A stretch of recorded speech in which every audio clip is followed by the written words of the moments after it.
You ready? Say yes. You ready? Say yes. You ready? Say yes. Labour Massive ready. Wow. Watch a bumper crowd tonight in Lime Kiln.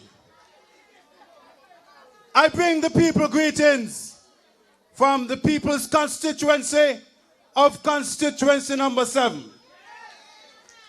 Since the last time I spoke to you, well, my constituency grew. My constituency grew. So you know what I mean? You know what that means? I want to welcome those who are now part of the family of constituency number 7. Big up the people of Cayon, the real soldiers in Cayon. Big them up with a big round of applause. And I said to them, soldiers, fall in, soldiers, fall in. Labour soldiers, fall in. Constituency 7, fall in. All the way from Mansion to Cayon. Boundaries change. Boundaries change. They say we couldn't do it, but boundaries change. Let them take that. Boundaries change.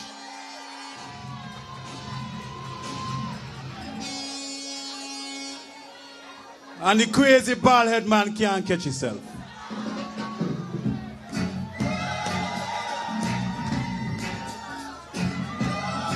Chase him out of town. Crazy.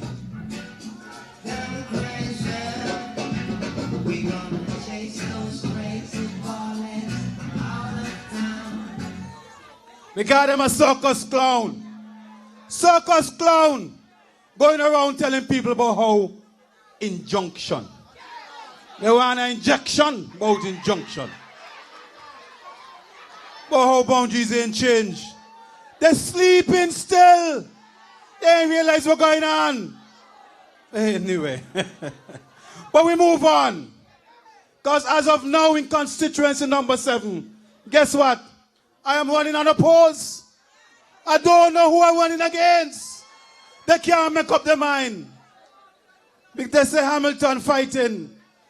They say the people of Cayon telling Hamilton he cannot abandon Cayon. Hamilton look like he want to abandon the people of Cayon. I know the people of Cayon must hold him accountable because they put him in there. And they must not allow him to abandon Cayon. And poor Timothy, he don't know where he coming or he going. But let he take that. I'm not talking about he. Waste of time. Let he take that. That is why in St. Kitts, we must defend this government for finally doing the right thing and making fair boundaries come to St. Kitts and Nevis, equal representation for all the people. And who ain't like it, bump it.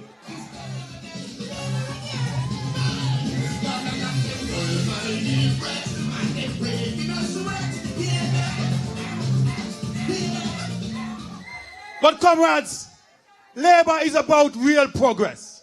And real progress begins with real change. And so constituency number 7 is ready again for real change. Real change must come to constituency number 7. And already we are working. We have started working already in the new 7. And we have created the vision already. Because we are saying that Cayon once again must become the town that it used to be. It must become a center of commercial activity to take care of all the people of constituency number 7. We're going to do great things over there. The people of Cayon already calling me phone. They said we ain't bothering with nobody else. We are going to be on this train with Dr. Vance Gilbert, a man who went to Cayon High School, who know the people of Cayon. I got seeds in Cayon, my daughter from there. I'm a Cayon man too. And so, comrades, it is quite evident that the people of number 7 are ready for real representation from a young man who is honest, from a young man with vision, from a young man who is bold, from a young man who likes challenges. And Dr. Vance Gilbert is here to provide real representation for the people of number 7. And I want to thank the people of Tabernacle and Bellevue for their support. They have been a pillar of support, and I know they will continue to rally with Labour, because we are here because of Labour, not the constituency, but because of Labour. And so we're going to rally, all of us, no matter where we are going to rally for Labour. And so I say once again, number 7 soldiers, fall in. People from Molineux, fall in. The time has come for battle. You see this nice stage tonight? You see this nice sexy stage tonight? Lord, Labour sweeter than them. Labour sweeter than them. They can't go with us. And so...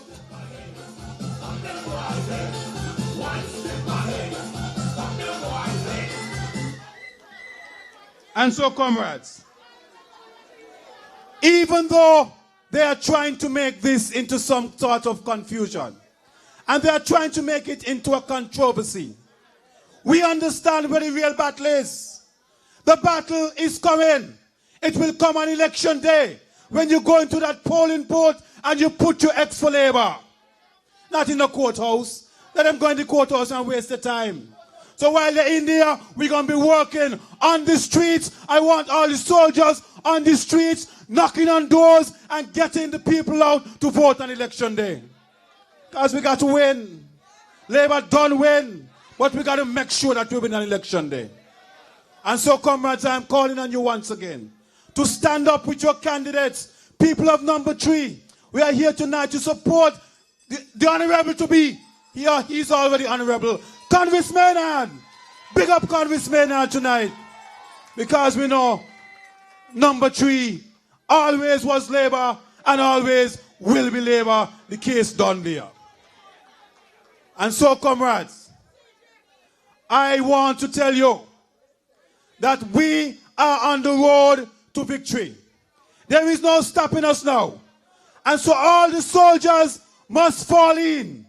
I, Dr. Vance Gilbert, your commander for number 7, commissions you right now again to fall in. Fall in. Let's go out to work for Labour and bring in the victory. Good night and God bless you. Labour again, I say.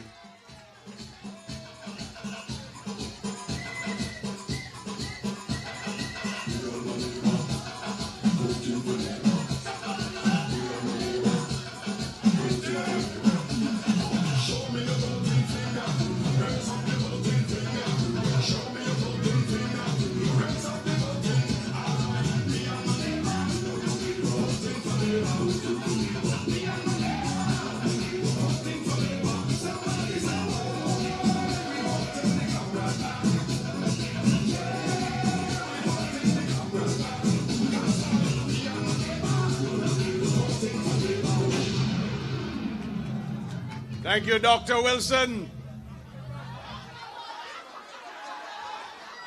Okay, all right. I just checking to see if you're listening, okay? Thank you, Dr. Gilbert. Thank you, Dr. Gilbert. But I don't need to tell you who's coming up next then, eh? I'll let it out too early. Comrades and friends, it's been a long day. The start of another wonderful week in this beautiful country of ours. And it was a long week, comrades and friends. But you remember what happened on Friday? What a wonderful crowd gathered down on Church Street on Friday. My goodness. Well. And there were no cowards down there at all. Except some people dressed in white. But comrades and friends, I want to congratulate you because you behaved very, very well. Even in the midst of the mischief and the confusion they were trying to start. I could tell that some of you were itching to respond, but you were under good control. Let us keep it that way, comrades and friends. Do not give them any excuse whatsoever to say that this country is in some kind of chaos. You know, every single day, there's some of them who wake up and say, how could we find new lies to tell today about St. Kitts and Nevis, to try to show our people abroad and to try to bad talk the country to the rest of the world. But comrades and friends, we know that this country good. We know that this country is blessed. And it's blessed with some great talent. Unfortunately, comrades and friends, we have some of that young talent right here with Labour coming forward to serve you in the next government to be formed not so far from now. Comrades and friends, one of those young men is Dr. Norjan Wilson. And I'm really happy to bring this young professional forward to follow his colleague, Dr. Vance Gilbert, and come and says a few words to you. Please help me welcome him to the microphone, Dr. Norjan Wilson.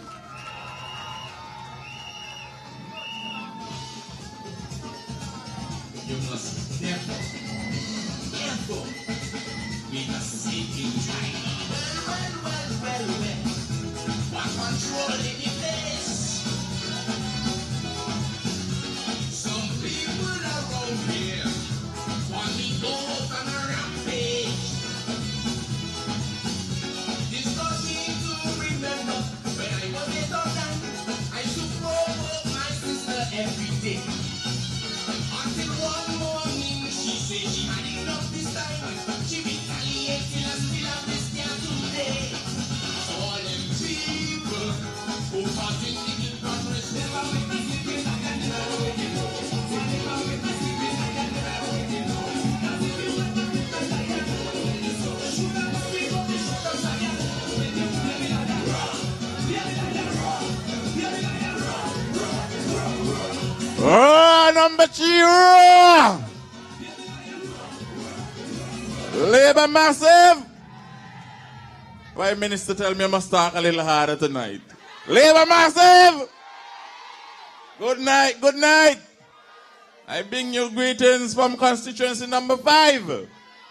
And like Dr. Gilbert, 5 just got bigger. And it got bigger with good reason. Because it was only on Thursday night you heard Dr. Ju saying, it is unfair for him to be the direct representative for some near 8,000 persons when constituencies like number 5 and number 4 have under 3,000 persons or inhabitants living in these constituencies. And so it is with good reasons that the boundaries have been realigned. And it is a victory for you, the people of St. Kitts and Nevis. Everybody in St. Kitts and Nevis. Comrades, constituency number 5 have long been asking for a dedicated representative, someone who actually has a plan for the constituency. It was just yesterday afternoon, we had a workshop down in constituency number 5. And it was a workshop to sensitize the persons of the plans that I have developed with my team for Destination Sandy Point. But now the destination has to extend further, yeah. But it will be done. And so we had a good turnout. And the people came out and they learned that we are going to be constructing some 20 shops to make 20 new business owners in the Cleverly Hill area. And then we're going to go down in the Ficci-Pompe area and we're going to construct another 15 beach bars down in the Pompe-Ficci area and invite the tourists to our Black Sand Beach because we have beautiful black sand beaches all around this country. I continue to say that this is community tourism. This is a plan, an initiative which should be adopted by all communities around the island. I continue to say that it is not just Basseterre alone or Port Zante where the tourists should stick around and shop. You, the people of St. Kitts and of Nevis, should also begin to think about introducing community tourism to your various communities around the island. Comrades, A few months ago, a young man told me he passed somewhere in the vicinity where Sean Richards lived. And Sean was crying. He was crying. And he told me that he asked Sean, but what happened to you? Were you crying? And Sean wouldn't answer. And the guy tells me, he said, boy, you know what? I voted for he, but something looked like it wrong with he. Me not vote for he again. And then on Friday, a number of persons said to me, Sean went up the road crying. But I said this because Sean ain't just start to cry. Sean have been crying for months because Timothy Harris has booted Sean out of anything named leadership. And so he has been crying for a long time. He has been neglected. And the people down in Sandy Point has said to him very long ago that he's a turncoat. They weren't going to give him any support anyway.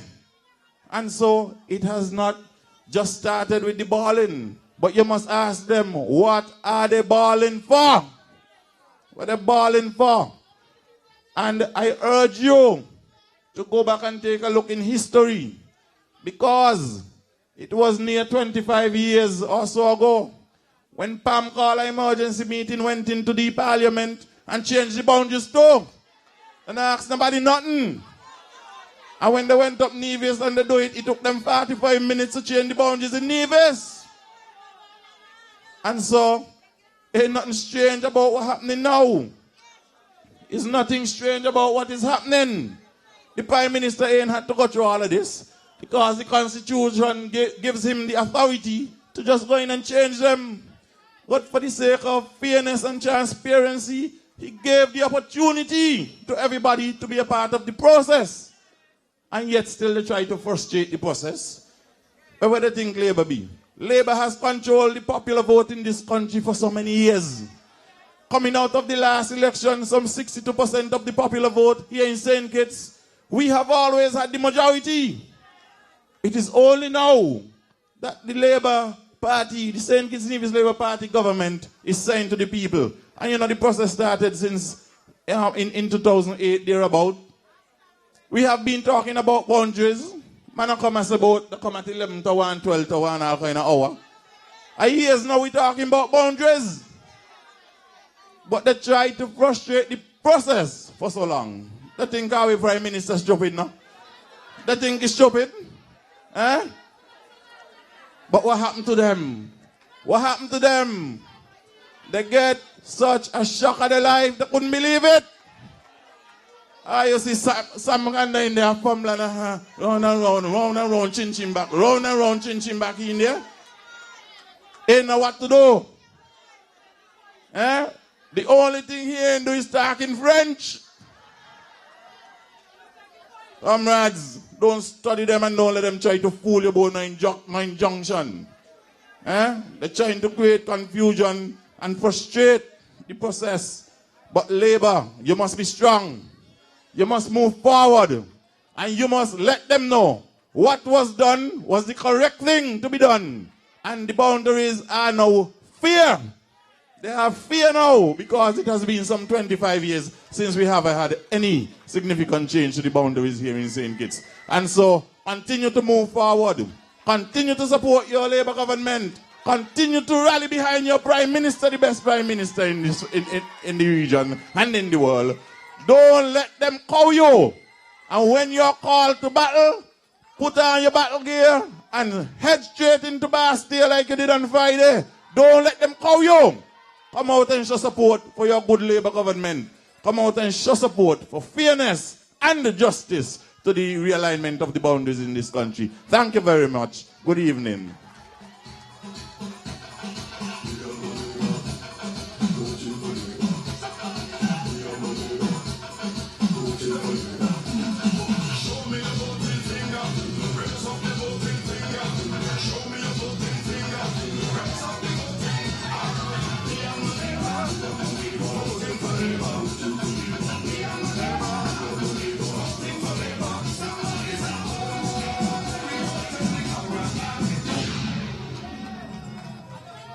So, comrades, you like Dr. Wilson? Short and sweet and straight to the point. Comrades and friends, it is time for Dr. Wilson. Sorry, Sean. Goodbye, Sean. The people say, time to go. Comrades and friends, the crowd is getting big all the time. Those of you just joining us, let me say again, good night to Lime Kiln. Welcome to Lime Kiln. I was going to say Lime Kiln Village, but this looked like Lime Kiln City to me. Comrades and friends, Dr. Wilson was talking about the confusion that they're trying to create. But we know that's how they do. They go to the court, they go to the court, they go to the court. We go to the people, they go to the court. We win elections, they lose elections. We serve the people. We bring good governance. We bring good programs and policies. The people vote for us again. That's how it is. Simple as that. The people like what they have, so they keep it. And comrades and friends, this boundaries thing kind of freaking me out, because how they know who gonna vote for who where? Why are they so afraid of the realignment of the boundaries, of making the boundaries more equitable and more fair? What are they afraid of? It's the same people. Nobody coming down from Mars.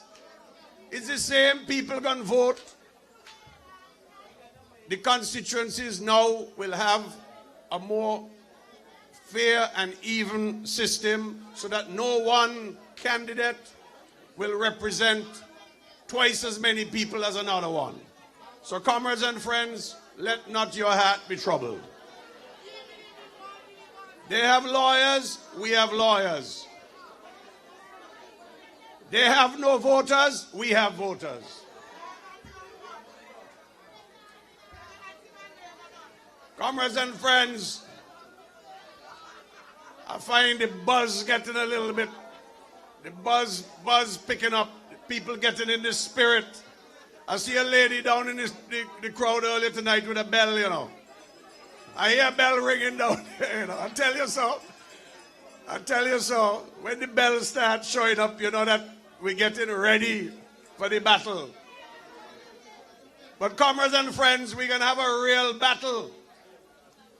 Because they say the man who is challenging Glenn Ghost Philip, they say only Richard Keynes have more money than him in the PAM party. And they say that he's spending more money than anybody has ever spent anywhere in any election in number 4. But comrades and friends,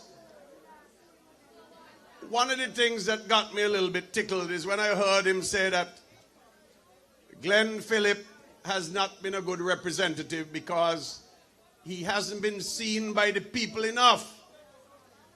So I smiled, because he forget that after we catch him taking a bribe in Marriott, that after he get the licking in the election, he disappeared for 2 years. Nobody saw him. He reappeared and they promptly got rid of him as the leader of PAM. And then he said he ain't doing nothing for nobody again. He gonna focus on the constituency because he must win. So comrades and friends, you mustn't listen to the nonsense that you hear from these people. Because Lindsey Grant cannot walk in the shoes of Glenn Philip. And I want to say to you tonight that Glenn Philip is on the way to being returned as a representative for constituency number 4.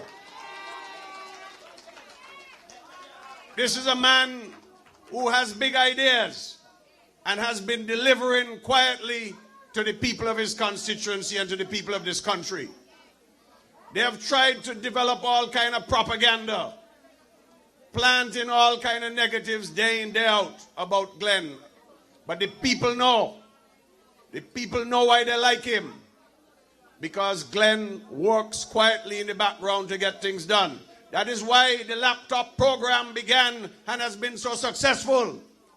And that is why, comrades and friends, we had such a wonderful time last August when all these cricketers from all over the world came here in the CPL for the first time in St. Kitts. Comrades and friends, Glenn has more plans for you. And I want to take this opportunity to tell Glenn that he has the support of all of you. And they could say what they want, but it's licks they're going to get. Help me bring to the microphone the big man from number 4, Glenn Goes Philip.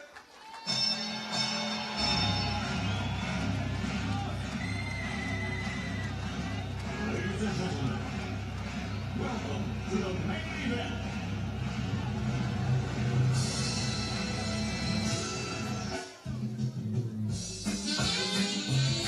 Oh, what a night. What a night, what a night. Oh gosh, what a night. I feel good when you're wrapped up in my arms. Dancing to a reggae song. Feel good, feel good.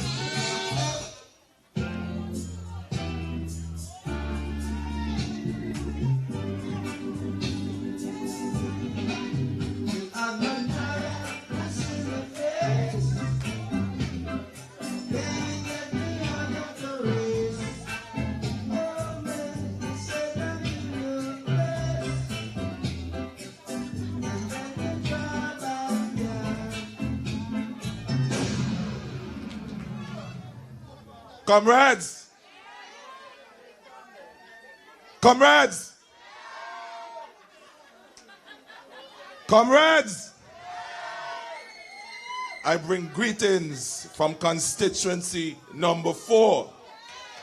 And tonight I would like to welcome my new constituents from West Farm, Boyd's, Garvey's, Palmetto Point, and to tell them we're going to win big and beat him big in this coming elections. Comrades, I'm here to support my good friend, Mr. Konris Maynard, a man who has shown that he can deliver on behalf of the people of constituency number 3. And he will do that whenever the elections are called. He will continue to deliver in a big way for the people of constituency number 3 and the nation as a whole. Comrades, the last time I spoke in Newton Ground, I said to you, let not your heart be troubled. I said that because you have a great Labour government, a government that cares about the people. And we knew that we are not incompetent to change a boundary. It should not take us 15 years for boundaries to be changed. All we wanted, comrades, was fairness. Fairness for the people. It does not make sense on the old boundaries that if you combine constituency number 4 and constituency number 5, the constituency number 6 is still bigger. That is not fairness. All of us must have equity, and we have fair representation for everyone. Comrades, my great-grandmother used to say, do not bang a horse when the race is over. If you beat the horse when the race is over, it's animal cruelty. It's abuse. The boundaries change. They're talking about injunction when the race is already completed. Abuse of process. That's what it is. Because they know there's nothing they can do to stop Labour and the people. Imagine we finish the process 6:38 and they serve the Attorney General 8:45. And they come talking about injunction. How could that be? The process already completed. The process already completed. We're already at home. The Attorney General home, relaxing after a long, hard day when he was served. We finished our business before 7, and they're talking about injunction. But like I said before, comrades, let not your heart be troubled, because you have a government that will represent you all the time.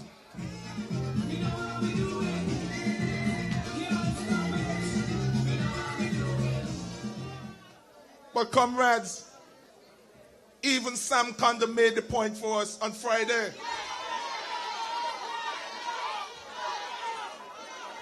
Sam said it's 25 years now the boundary trying to change. He have no problem with the boundaries being changed. He said that. You realize we didn't have to talk? We ain't had to talk because Sam made the case for us. No need for us to talk. He said boundaries should be changed. And if he could be on the opposite benches to say boundaries should be changed, let's change the damn boundaries.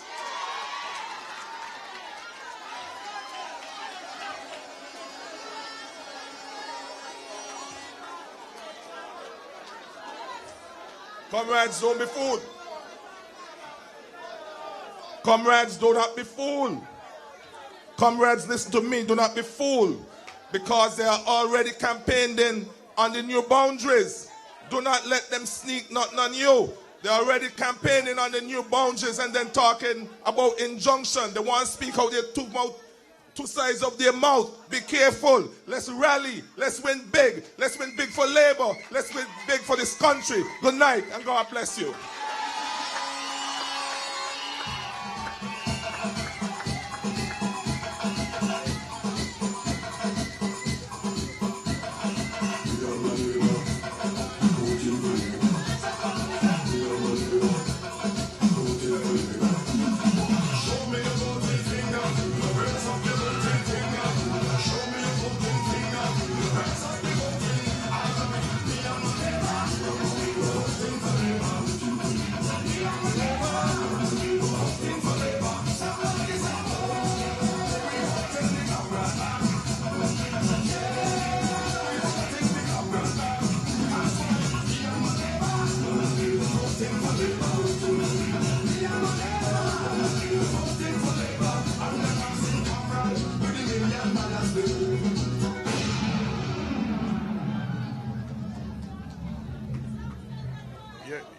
You like ghosts?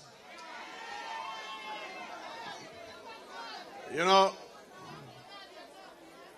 I was sitting down in Parliament next to my partner Ghost on Friday, you know, because we sit next to each other.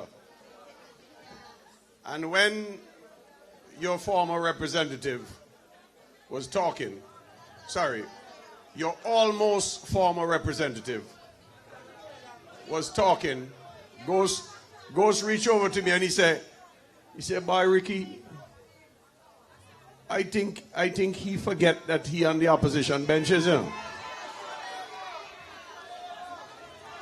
But you know, he won't come back, eh? But sorry, too late. Too late. Too late shall be the cry. Comrades and friends, you know the sad thing about your almost former representative is that it is coming out more and more. The evidence is rolling out more and more. That is since 2008, you know. Since 2008 that he and Tim been colluding with Pam. Frightening. Frightening. Comrades and friends, that is why you are going to give your full support here in Lime Kiln and the rest of Constituency 3 for Konris. And that is why we're here tonight. Let me take the opportunity again to welcome our listeners and viewers all over the world.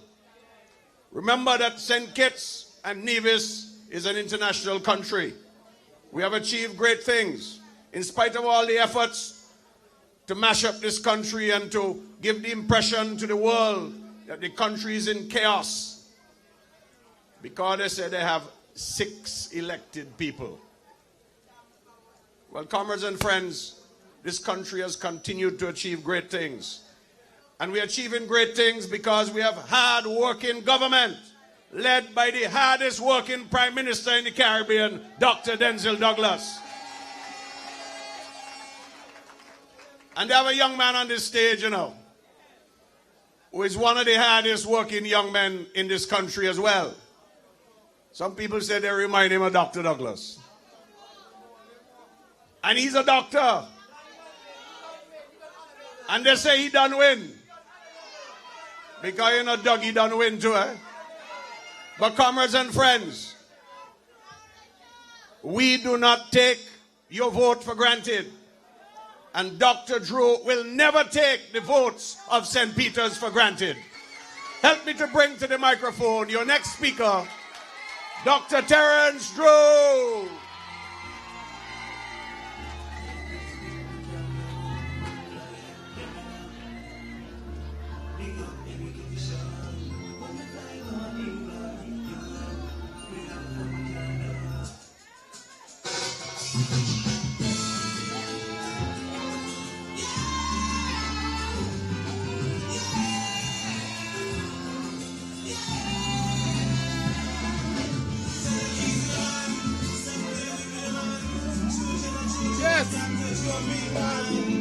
Yeah.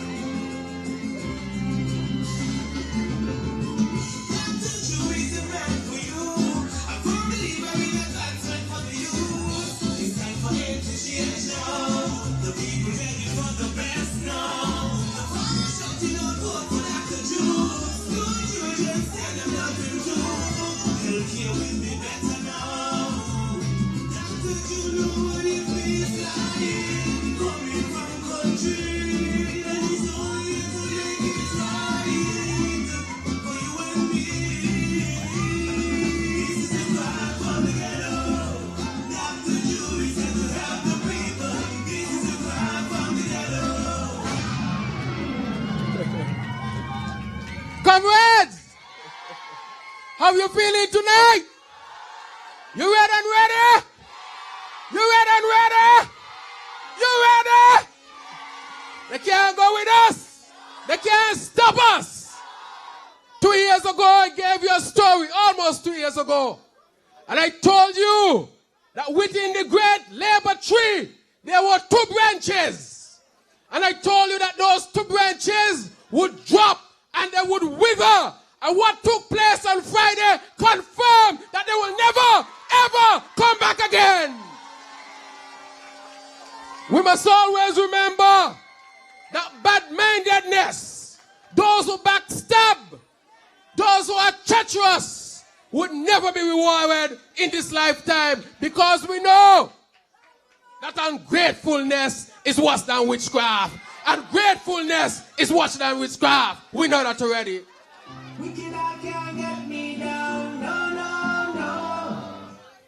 I want to say tonight to the people of constituency number 8, it is a bit, for me, it is bittersweet. But it's sweeter than it is bitter. Because I'm going to miss the people of the great town of Cayon. I want to say to the people of Cayon that for the last 15 months or so, we have worked together. We have walked those streets in Cayon, knocked on doors, convinced the people that labor is the best thing for them. I had gotten many friends in Cayon, from Lower Cayon to Central Cayon, Upper Cayon, and I'm going to dearly miss them. But I have a message for them tonight to say something to you. I want you to know that even though Dr. Drew will not be there, labor does not move, labor remains. And I encourage all of you, those of you who supported me personally, to lend your support to Labour and Dr. Vance Gilbert, who will be the next Labour representative for the people of Cayon. And so this is not about me. It is not about me personally. This is about Labour. This boundary change or the realignment is not about an election. What we have here is real fairness and equity. It was not right to the people of constituency number 8 that they should be represented by one person representing 8 people. And to make it worse, the representative that they have presently is a sleeping representative. Can you imagine that? So the people in constituency number 8 are saying there is no representation at all. And therefore, the boundaries had to be aligned with respect to the Constitution. And today I want to say to the people of the great state of St. Peter's, for I want you to know that the great state of St. Peter's go all the way from Udges. How many of you know that Connery is in St. Peter's? How many of you know that? How many of you know that Half Moon is also in St. Peter's? And so when you hear me talk about the great state of St. Peter's, I'm talking about the lush hills that come from Upper Monkey Hill all the way to the coastline in Connery and Half Moon. We're going to build it as we have the vision to do it. Put your hands together for the new constituency number 8. And we will not forget our people in Keys. We'll continue to work hard for them. And so I want to say that fairness is finally coming for the people in constituency number 8. Now when resources are given, now when anything is given, you can be assured that you will get your fair share. Because many times I had to remind people that constituency number 8 is the largest constituency. And you must never forget that, otherwise they can be pushed aside. And so that argument will not have to be made again. For constituency number 8, like all the other constituencies in our great federation, is equal, almost equal in numbers. That is what the constitutions call for. And that is what the people must get. So if they say that they have the majority of people, they say they have 72%, some poly they did, a roly-poly. And the roly-poly said they have 72% of the people. You should not have to complain, therefore, about where the alignment of the boundaries are. You should be concerned about fairness and equity if you truly believe in democracy. But they believe in none of that. What do they believe in? Political power, political mileage to keep you in bondage. But today Labour say you will not keep the people in bondage. The people must be free. Must be free. And we must align the boundaries fairly for the people to be free.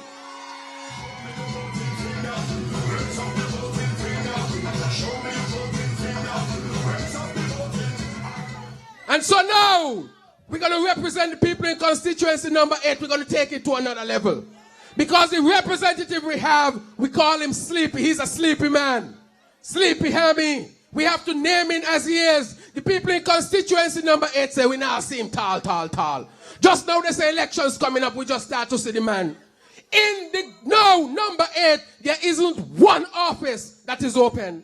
So how can you collect money every month and not have an office in the great state of St. Peter's, the largest part of your constituency? Then you're not serious about representing people. You can collect the money every month and not even one office that people can visit you in the parish of St. Peter's. Neither in Connery nor St. Peter's proper. And that is why the people in constituency number 8 saying it's time for a new generation of representation. And Dr. Drew, with your support, will be your next representative. Good representation under Labour. And so, I want to leave you tonight that what took place on Friday is a good thing for all of us. And now we must go out and defend it. Because the argument is on our side.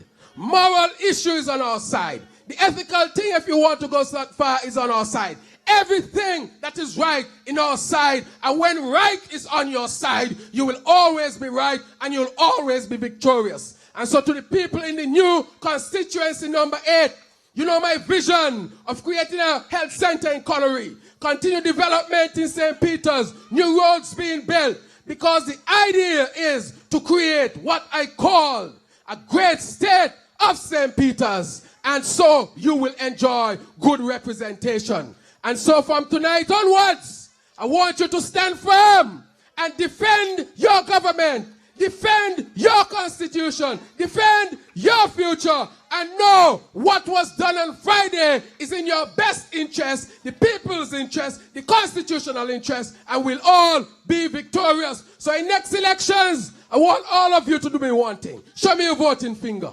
Show me your voting finger. Show me your voting finger. Show me your voting finger.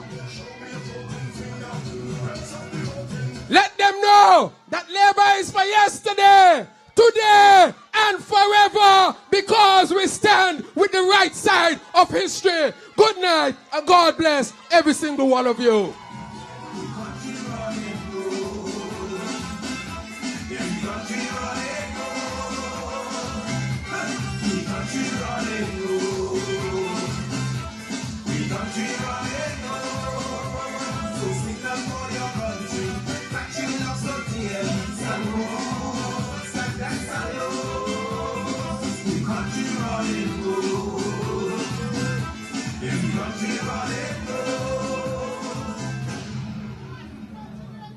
Comrades and friends, another short and sweet presentation.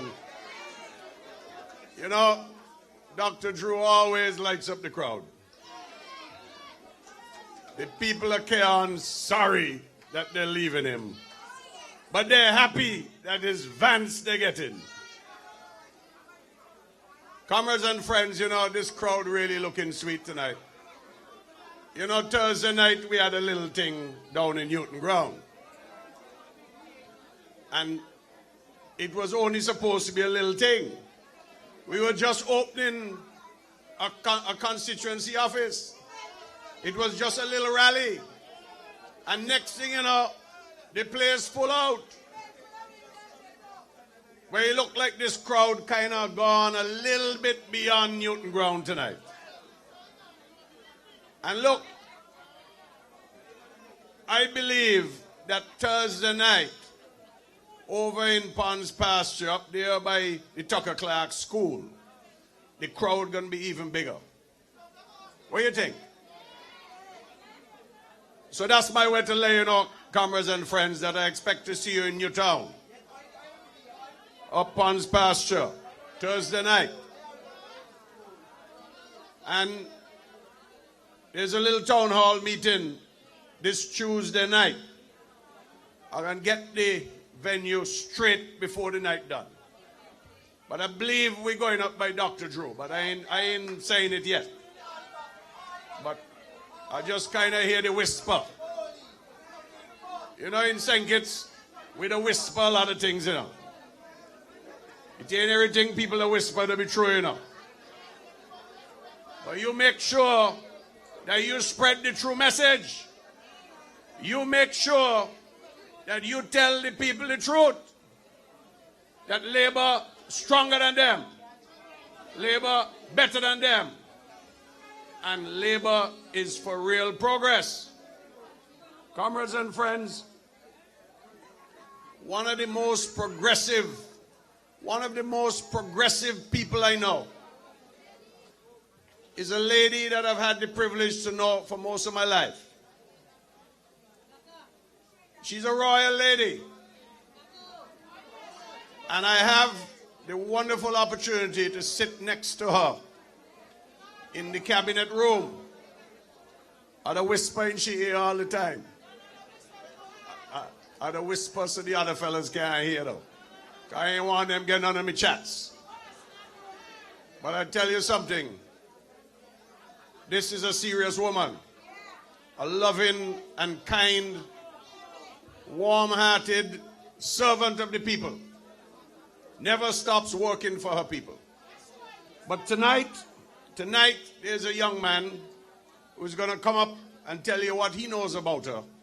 He's been begging her all night to let him introduce her. So I'm going to invite Terry to come up. Terry is going to come and tell you why he loves Marcella.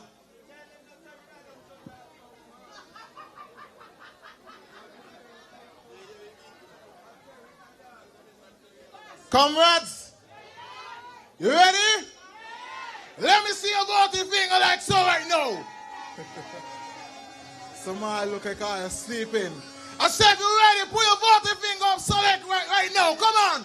Point this up, point this up, point this up. Where the constituency number 2 massive them? Let me see the number 2 massive. Let me see the number. Cutie baby, you're more quiet, eh? This lady, the Honorable Master Labour, you know, says she's been a stalwart in constituency number 2. A lady you can always go to when you need help. A lady, a real lady, not a male queen, what I got. You see me? A real lady who's been true to her constituency. Master Labour has always been true to number 2. If you believe that, let me hear you say true to number 2. True to number 2. Put up your voting fingers and get ready and welcome the Honorable Master Labour who have always been true to number 2.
Comrades and friends of Labour, good night to you. Bring you greetings from constituency number 2, the center of everything, Central Basseterre. And I want to thank Terry for that introduction. True to number 2. I am so true to number 2 that I was born in number 2. I was raised in number 2. I went to church in number 2. I went to school in number 2. That's how true I am. Born in Navy Street, raised in Dorset, went to Wesleyan Holiness Church, went to girls' school there on Victoria Road. That's my life story. True to number 2. All along.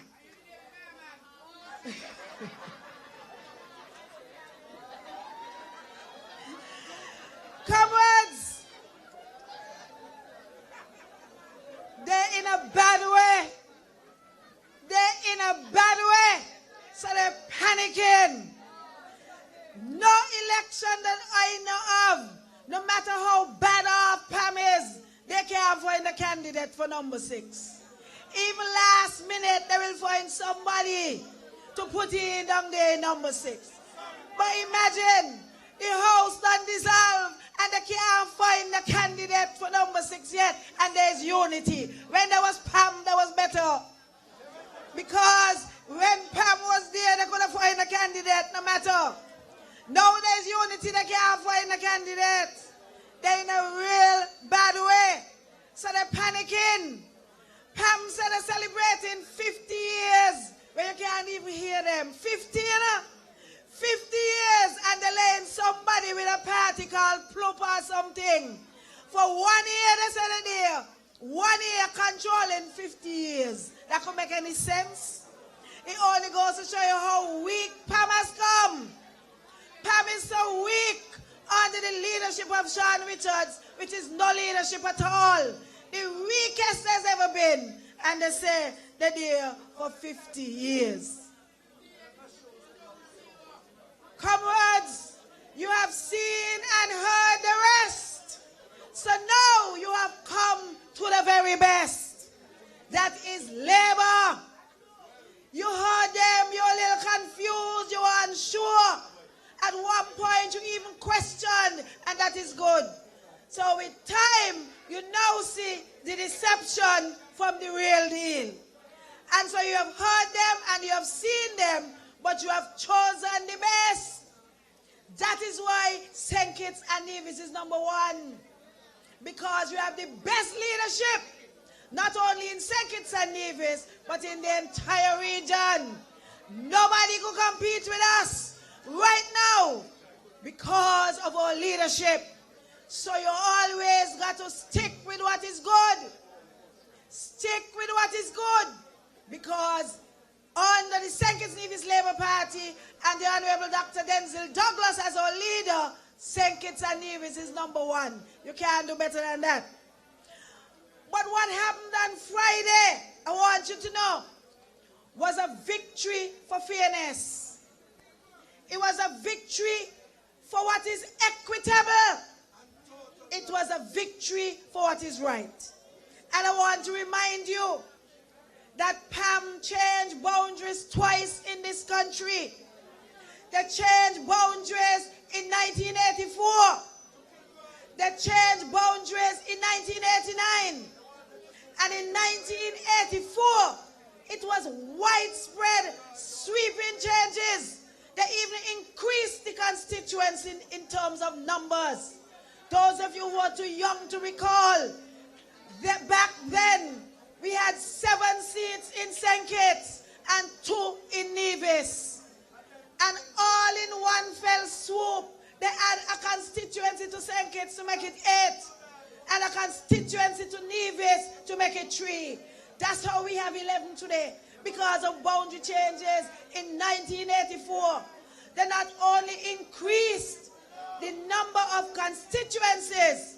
That's how Sandy Point became a constituency by itself. But they changed up all kind of things. They took Shadwell Estate out of number 2 and put it in number 3. Because Simmons said, hey, want them. Because they vote in Labour.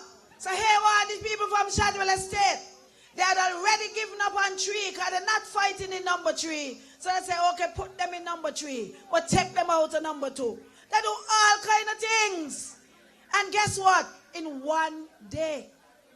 Get that? In 1 day. Few hours. Because not even 24 hours. They call a meeting in the boundaries today. In the morning, they change the boundaries in St. Kitts. Break, come back in the afternoon, change the boundaries in Nevis. 1 day.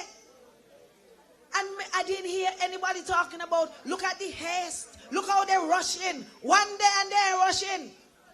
All of the decent people and civil society who now saying all kind of things. Wonder where they were in 1984. A lot of them were even advisors to that government.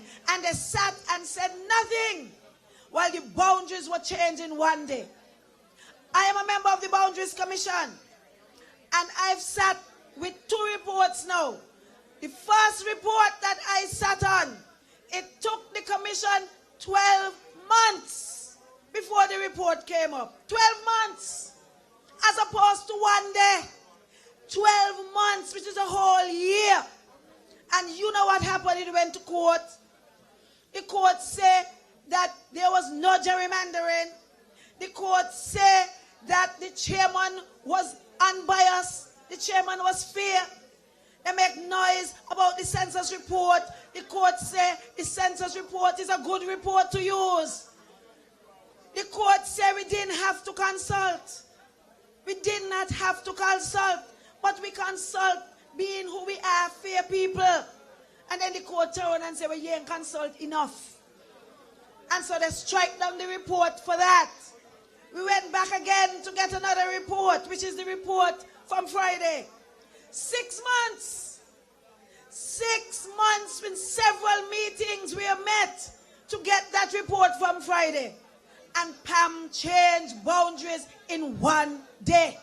Don't forget, 1 day, they changed the boundaries and nobody complaining about it. Not decent people complaining, not church complaining, not chamber complaining. But all of a sudden, 6 months, and it's so much haste, all this haste. Don't let them fool you. There's a lot of hypocrisy in this country. Don't let them fool you. Right now as we speak, I looked at them on Friday, panicking, Timothy sweating, hanging on the desk, screaming, shouting, tearing off his jacket, going on with all kind of thing. He and Hamilton, farting, sweating, and of course being disrespectful to the speaker. And I want to commend the speaker for keeping the peace in there, because he was under intense pressure from them. They were very disrespectful. He had to put Hamilton out after much provocation. But they really was sweating and screaming. And I thought to myself, how is it that they were caught with their pants down? How is it that they were surprised? How is it they were so unprepared? Because it was only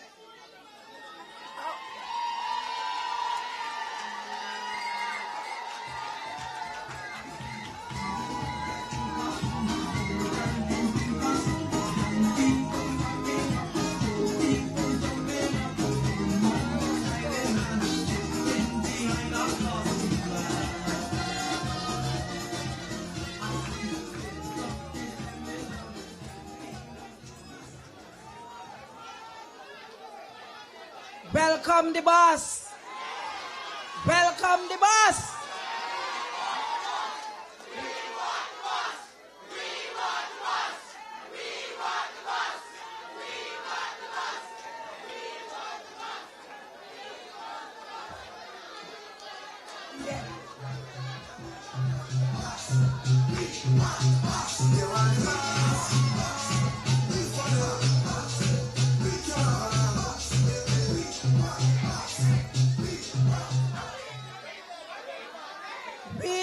The boss, but I believe the boss got something against me. Because it can't be a coincidence that Thursday night while I'm talking, he chose to come in and disturb me, and tonight again? No. Something gotta be wrong with that.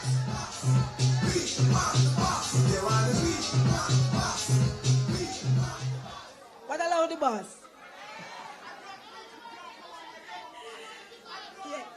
As I was saying to you, they're in there sweating, jumping up, going out with all sorts of things, caught with their pants down, unprepared, and only Thursday night in some kind of meeting where they said they had in Godwin Gutter, wherever they had the meeting, Lindsey Grant was there telling the people, come out Friday to stop the boundaries from being changed. Come out, come out. Well, if Thursday night they're telling people to come out Friday to stop the boundaries from being changed, how they get caught with their pants down? Something ain't adding up. Something ain't adding up. It sounds to me like they're ready.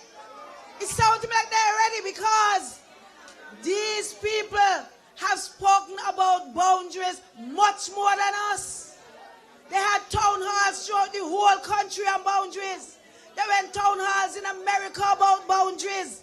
They talk about boundaries all in their sleep.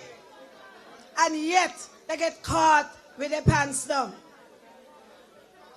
And so I want to say to you that what happened on Friday was a victory for fairness. A victory for democracy. Because democracy says one man, one vote. And you could only get that on fair boundaries. Else it would be unfair. And so we have won a victory for democracy and a victory for fairness and a victory for our country when we were able to pass and implement and do boundary changes so that whenever the elections are called, we will have elections on fair boundaries and equitable boundaries. So I want us to put our hands together for ourselves for having achieved that wonderful victory on Friday.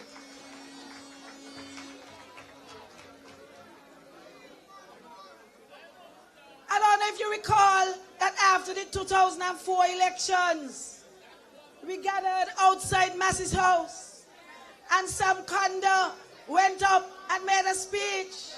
He said, if it's boundary change they want, it's boundary change they're gonna get. When we done with them, and we done put on this and that, and that and that, and the other and that, and we done with them, so much so that he was the chairman of the Electoral Reform Committee, and Sean Withers and Pam refused to sit on that committee. And the reason they gave for refusing was Sam Kondo. They said Sam Kondo said this thing, and they write to everybody, the Commonwealth, everybody, and put in what Sam Kondo said. They said they're sitting on the committee with him. Well, what's happening today with Sam and them? What's happening today? A lot of hypocrisy in this place. A lot of hypocrisy in this place. But elections are not won in the court. This is not the United States. So they have to go to court to find out whether Bush or Gore must be the president. Elections are not won in the court. Elections are won in the hearts and souls of the people. Elections are won in the streets. And I want to tell you, you can see here tonight that in the hearts and souls of the people is labor. Because they know that labor is the best thing for this country. They know that labor is best for their children. They know that labor is best for the women. They know labor is best for the elderly. They know labor is best for the men. And they know labor is best for the young people. That is why young people follow labor. Because look at the platform. More than half of the platform, young people. So we are not just talking it. We're walking the talk. Because the young people are at the very top levels of leadership in this country. And the young people appreciate it. And that is why the young people are behind Labour. So I want all the young people to join up the skinny group. St. Kitts-Nevis Youth, join up the group. Because young people are for Labour. You must show your overwhelming support for the St. Kitts-Nevis Labour Party and the NRP in Nevis. I want to remind you that going to court is not new for Pam. That has been the strategy all along from the time they start. They took Bratcher to court. When Bratcher took the lands, Bratcher nationalized our lands. Because the lands in St. Kitts were owned by just a few families. So people like you, all of you who shaking your keys today, all of you up here in Lime Kiln who living in these government houses would never have gotten them were it not for Bratcher who nationalized the lands in this country. And guess what? Pam took Bratcher to court for that. They took Bratcher to court for that. They sided with the landowners. Because some of them were landowners themselves. So they were looking after their own interests. And they took Bratcher to court. And the court said, Bratcher wrong. The court ruled in their favor. But guess what? Elections called soon after that. And full sweep for Bratcher. They win one seat. So with all the court victory they had, they lost everything at the polls. Because elections are not won in the court. Elections are won in the hearts and souls of the people. And the people understood that Bratcher was taking those lands in their best interests. And that is why you have the lands today and all these homes. And that is why you have to stick with Labour. Because these people have not changed. The faces may change, but the same old khaki pants. same old khaki pants. And so we have to make sure that we go there as our foot soldiers from now on and ensure that we return a resounding victory for Labour, as we did back then after they took Brattle to court for those sugar lands. And we don't need to preach violence for that, you know. Because all of a sudden you're hearing all kind of things about violence. Well, not all of a sudden really, because you've been having a build-up for it. And so you have somebody who could come on and say, send the Nigerians home in body bags and shoot them. And up to now, and I want all of you who go to church, ask the Archdeacon, how come he hasn't yet said anything about that? Because they're very quick to come out and talk about no confidence motion, which is politics. They're quick to come out and make a statement about that. How come the church, the Evangelical Association, the bishop, how come they're so silent? We're waiting on them to come out and say they're against killing. I thought one of the commandments was thou shalt not kill. I thought so. I learned that in Pilgrim Holiness Church. Me and the Prime Minister went Pilgrim Holiness. We didn't go big church, we went sideway church. So we understand that. So I'm waiting for the church and the chamber and the bar association and all these decent people who always making all these commentaries and everything. Where is their voice against that? And only last night, somebody showed me a posting of a female PAM activist who says, I don't condone violence, but somebody got to dead. A female PAM activist high up in the Catholic Church. High up in the Catholic Church. And preaching violence. We must speak out against these things. Because we are not here to bring you any violence. All we bring you is love. And all we ask you to do is to go out whenever the day is called and vote for Labour. With good reason, because the country is #1 on Labour. We have brought you progress, real progress, and real change. And that is why you mean so much to us. You have seen and heard the rest. No, you have chosen the very best leader, the very best party. And in #3, you will choose the very best candidate. Konris Maynard, the best candidate. I challenge those of you in constituency #3 to tell me up to this date one thing that Sam Kanda say he will do for this constituency going forward. Listen good and see if you could tell me one thing Sam Kanda say he will do for this constituency going forward. Konris has a whole plan that he's starting to unfold already. And he doesn't have to wait for government. He's giving scholarships to young people. That's straight out of his pocket. Has nothing to do with government. So let me know, those in #3, the choice is very clear. They said the Prime Minister is too old, but Sam older than him. Sam is older than the Prime Minister. So how come the Prime Minister is too old but not Sam? Patches older than the Prime Minister. So how come the Prime Minister is old but not Patches? Vance Ambry older than the Prime Minister. So how come the Prime Minister is too old but not Vance? Well, let me tell you something.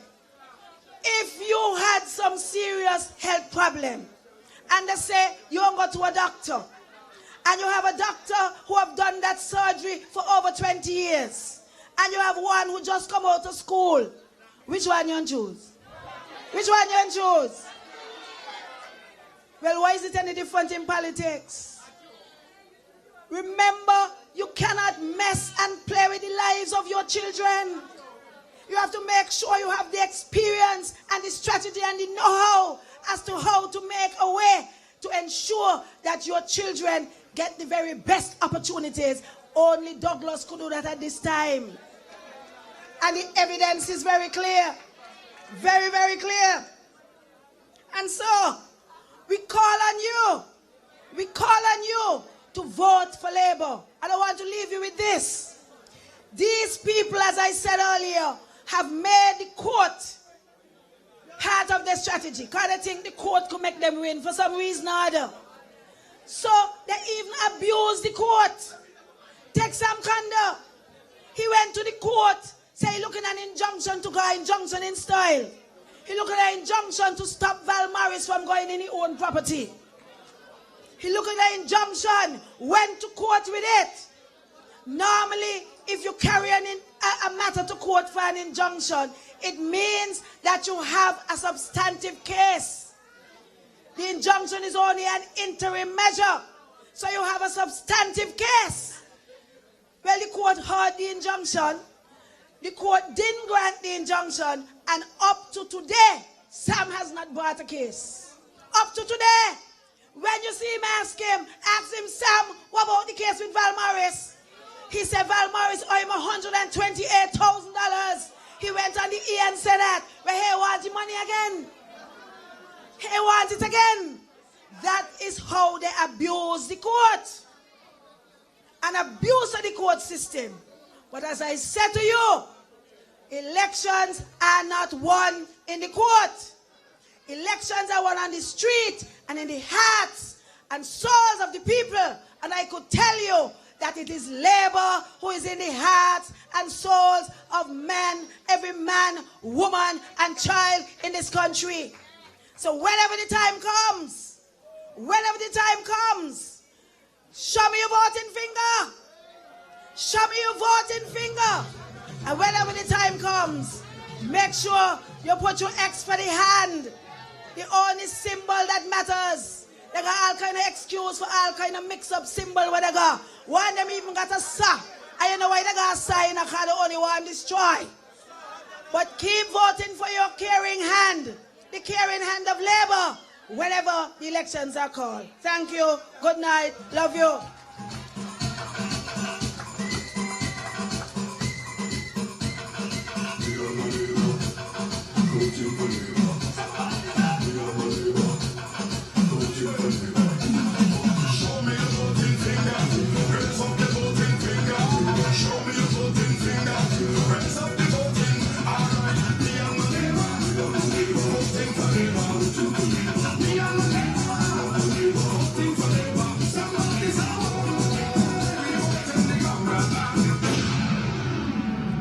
Comrades and friends, you see why we say she's the royal lady. What a wonderful lady, and what a great presentation tonight. Thank you, Marcella. A couple of announcements while we get ready for some more exciting batting. PA 2912. The owner of PA 2912. Please move your car. In fact, I get that message since when Marcella was just getting started, about half an hour ago. So I don't know, they must be done move it for you by now. I was wondering if it was mine, because, I don't remember my car number. So I had to text somebody to ask them what my number is. Only have one car, sir. Comrades and friends, I have to entertain the front row here. Them my people. I also want to take this opportunity to give a little apology to our friends and comrades up in North America. I had a message from a couple of them that the video streaming was a little bit faulty, a little technical problem. They were hearing the audio. Fortunately, the audio never went, but the video went for a little while. I want to apologize to them. But again, I tell you that we are being looked at and listened to all around the world. So when you shout tonight, you're shouting to the world, because the eyes of the world are on us. And the people of St. Kitts-Nevis all over the place are excited and keen to find out what is going to happen next.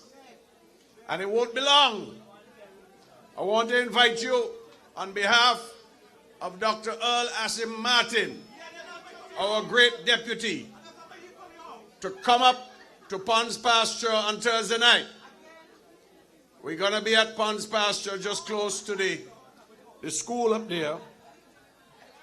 And I look forward to seeing all of you there. I think by now you recognize that the next batsman at the wicket hails from these areas. And he has some of his people who really want to come up and introduce him with a little bit of flash and fanfare. You know, all night I've been sitting here. Everybody been asking if they could come up on stage. And I want to apologize to those who we haven't been able to accommodate. But your time will come. Just that we don't want to be here till 1 o'clock in the morning, you know. It's a busy, busy time for all of us, especially for the boss.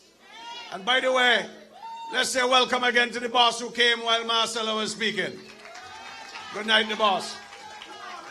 But to help to introduce the next speaker, I'm going to call on stage to recite a little poem. I want to bring Deshante on stage to bring a little poem in tribute to Konris. So make a little way there for Deshante, please.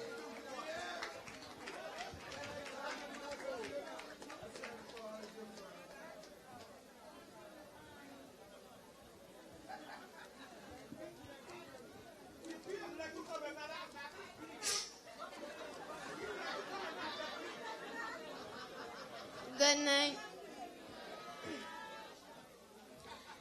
My poem is entitled Building a Better Village. Building a better village, that's what we do. We do it for us, we do it for him, and we do it for you. Having a positive attitude and a kind heart too. We are all here this evening to witness what is really true. To make Konris Maynard and the rest of constituency number 3 to feel welcomed and respected. Konris Maynard is the right person to work with you, and I can tell you why.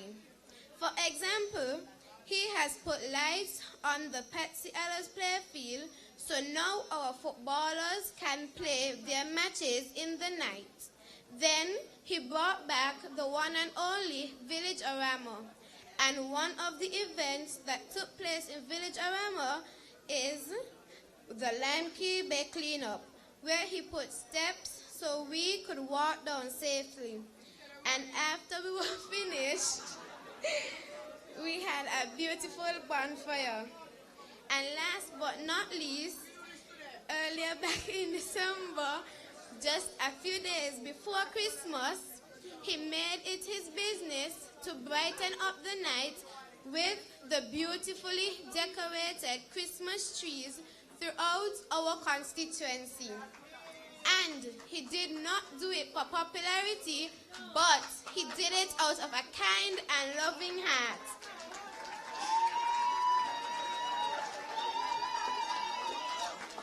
Konris Maynard has changed our community both physically and economically. That is why I encourage all of you to vote for Mr. Konris Maynard. I thank you.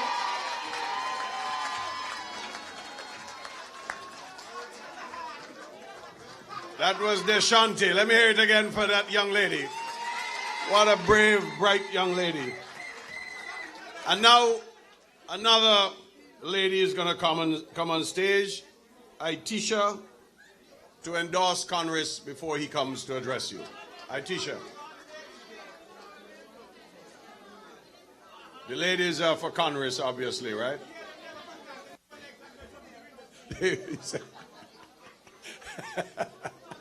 You're killing me.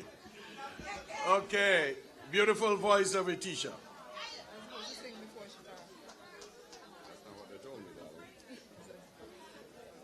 Good evening, comrades. Good evening, constituency number 3. Good evening, West Basseterre Tigers. Are you ready?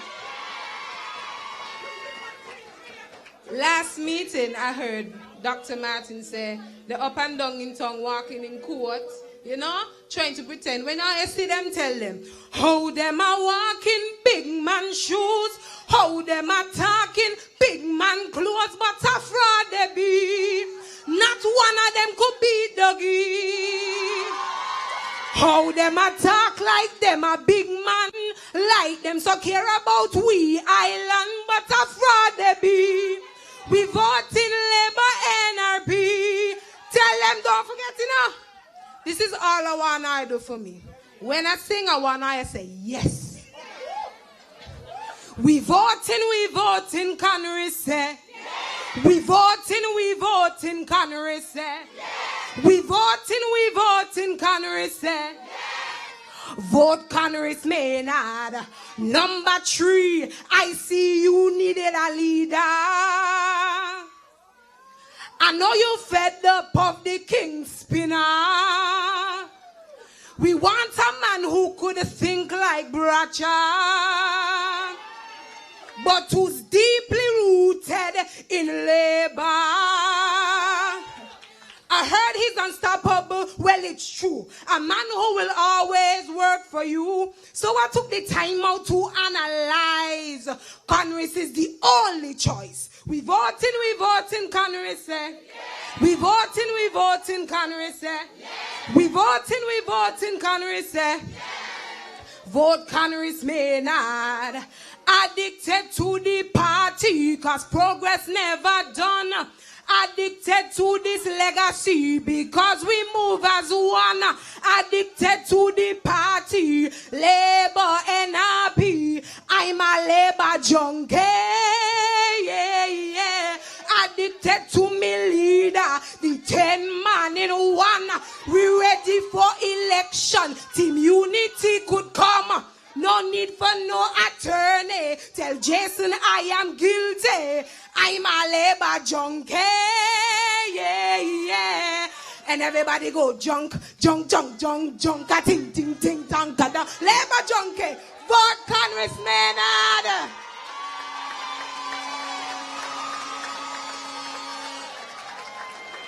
Let's hear it for Carisha Willett. Imagine a little music behind that, boy. The crowd would be hopping. Thank you, Carisha. They didn't tell me that she was coming in front of Itisha, but Itisha will now come and introduce Konris and to endorse Konris.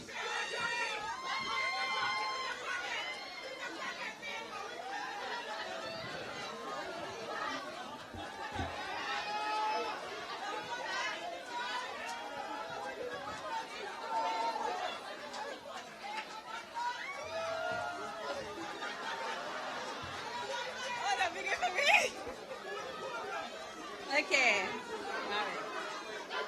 Comrades, all good evening. I trust and definitely I am confident in the gentle giant of a man that we choose to represent us and through the next and general election and beyond. Mr. Konris Maynard. My name is Itisha Connor and I am a part of the team, prepared and ready, who are working hard to ensure that our promise of winning big is a definite achievement. Comrades, we in constituency number 3 endorse our king, Konris Maynard. I thank you.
shout it? Will you stand and let a low-life little gangster jeopardizing my breath? I want to hear you. I want to hear you. So let me show the world that we can overcome our tribulations whenever we live and move as one. So let me show what unity can achieve, and we can make it as long as we believe. That is why for election, they can't stop Labour strong. We mashing up the air, unstoppable. When we move as I let the whole world. They can't keep Labour. They can't keep Labour down. A lot of dust. A lot of dust go raise. Yeah, we small, but we. Now turn it. Now turn it. Now turn it. Send on, bring back. And we go conquer them. Send on. I want to see everybody wave. I want to see everybody. Wave together, let me see you wave. Everybody wave, let me see you wave. Everybody wave, let me see you wave. Man, this ain't no joke. Labour, you are an unstoppable force. Labour massive. Say yeah, yeah. Say yeah, yeah. Say yeah, yeah. He can't hear you up in Bird Rock. Say yeah, yeah. Say yeah, yeah. The crowd look nice. Labour is unstoppable. I've been saying it all the time. That Labour is unstoppable. And what happened on Friday? We were unstoppable. They couldn't stop us. Boundaries, realignment was unstoppable. And when you see any of them, you say, in there. And you see them, in there. Lord, he sit up, in there. Anything they say, in. But they don't know what hit them at all, boy. You see the little chicken running across the road with it, like he lose his head. Run into the court. They cannot stop Labour. When the people are on your side, you cannot stop Labour. You catch them with the pants down. But you know why? Because Timothy is the leader.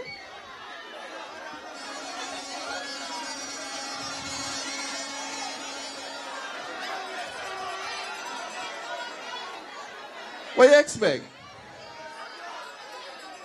Comrades, fear at last. Fear at last. Thank God Almighty, the boundaries are fear at last. I want to hear you say, fear at last. Fear at last. Thank God Almighty, the boundaries are fear. And too late shall be their cry. Too late shall be their cry. Because Labour shall not be moved.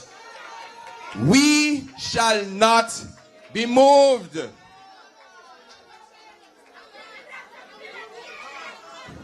We got them going by the breath. Comrades, we got them going by the breath. You see Timothy when he leave the house? You can feel this is not injustice. Lord.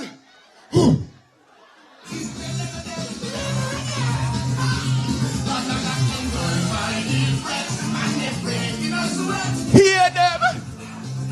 Hear them. They can't figure out. They cannot calculate. Their equations don't equate. We got them going by the breath. It's so nice to be here at home in constituency number 3. And I want to welcome everybody to the Labour Republic of constituency number 3. This is Labour City. And I hope you notice how things go. We started in number 6. So the next constituency got to be number 3. Because we have always been with Labour. And you continue to tell me every door I knock in this community that we are still with Labour. We are still with Labour. We are no longer confused. We know the difference between the Labour candidate and the PAM candidate. We know the difference and we have seen the difference. But today, you know, we're celebrating realigned boundaries. And like Dr. Joe, it's a little bittersweet for me because my constituency started up in Shadwell in the north and went down to the west to points, including Boyds and West Farm and Garveys and Abbots, etc. And we worked very, very hard with the people of Boyds, West Farm and Points. We delivered for them in the short time that we were here. And it's going to be a bit sorrowful for me to leave as the representative. But we commit to continue the good work with the team there, to join forces with the Honorable Glenn Goes Phillip. And I know and they have committed that they will rally behind Glenn Goes Phillip because there's no more confusion down there between Labour or this Labour or that Labour. It's very clear now. And they have said they will vote Labour and vote Glenn Goes Phillip. So I want to thank the people for welcoming me into their homes. From down in Points, up in Abbots, the Boyds Playfield. As I said the other night, a young lady called in and said, Mr. PM, I am so glad to see things happening in my backyard. I am so glad to see things happening in my backyard. But that is because Konris Maynard has been lobbying hard for the people of Boyds, West Farm and Points and the people of constituency number 3. On Friday, a historic day in the lives of you and me, where after 20 odd years, after we've tried for time and time again, only to be frustrated by people who are afraid of fear boundaries. They're afraid of fear boundaries because they know that Labour has the majority of people supporting them in St. Kitts. And anyhow the boundaries are fear, they have no chance. And they know that. And so I want you to be careful. Keep your eyes open. Don't take anything for granted. But let them know you're not afraid of anything. But we want to congratulate you. On Friday, you behaved well. You came out in your numbers and you supported. And we are so very grateful of that. And that is what Labour is about. Fairness and equality. And we stood and we are on the right side of history when people will say that at long last the boundaries are free and fair at last. But on Friday what we saw, more importantly, was the final speech or presentation by Mr. Pam Conda. The final speech by Mr. Pam Conda. Sean and Timothy put him up as the sacrificial lamb. Leave him out in the wilderness, scrabbling for words, repeating the same thing 27 times. He just had to say it in French or Spanish just to waste some time. Couldn't even think and just maybe go to the boundary report or something. But as a sacrificial lamb. And if you look closely, you saw it on his face. That this is my last time here. This is the last time I'm going to be presenting in the house. He bowed his head and he shook it. He did not know what to do. And so I urge you to make sure that the treachery is not rewarded. All the young men, all the young women must know that you now have a representative who is looking out to see what is the best thing I can do for my community. Sammy dead for true.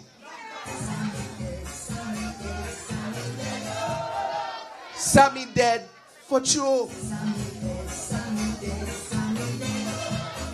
Long you've been hearing, oh, he has a lot of support in Boyd's and West Farm and Points. Nothing to so.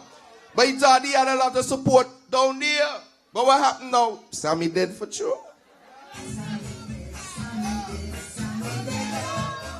And what's important to note, you know, is whenever Mr. Pam Conner get up to speak, Pam people hold their breath. They hold their breath.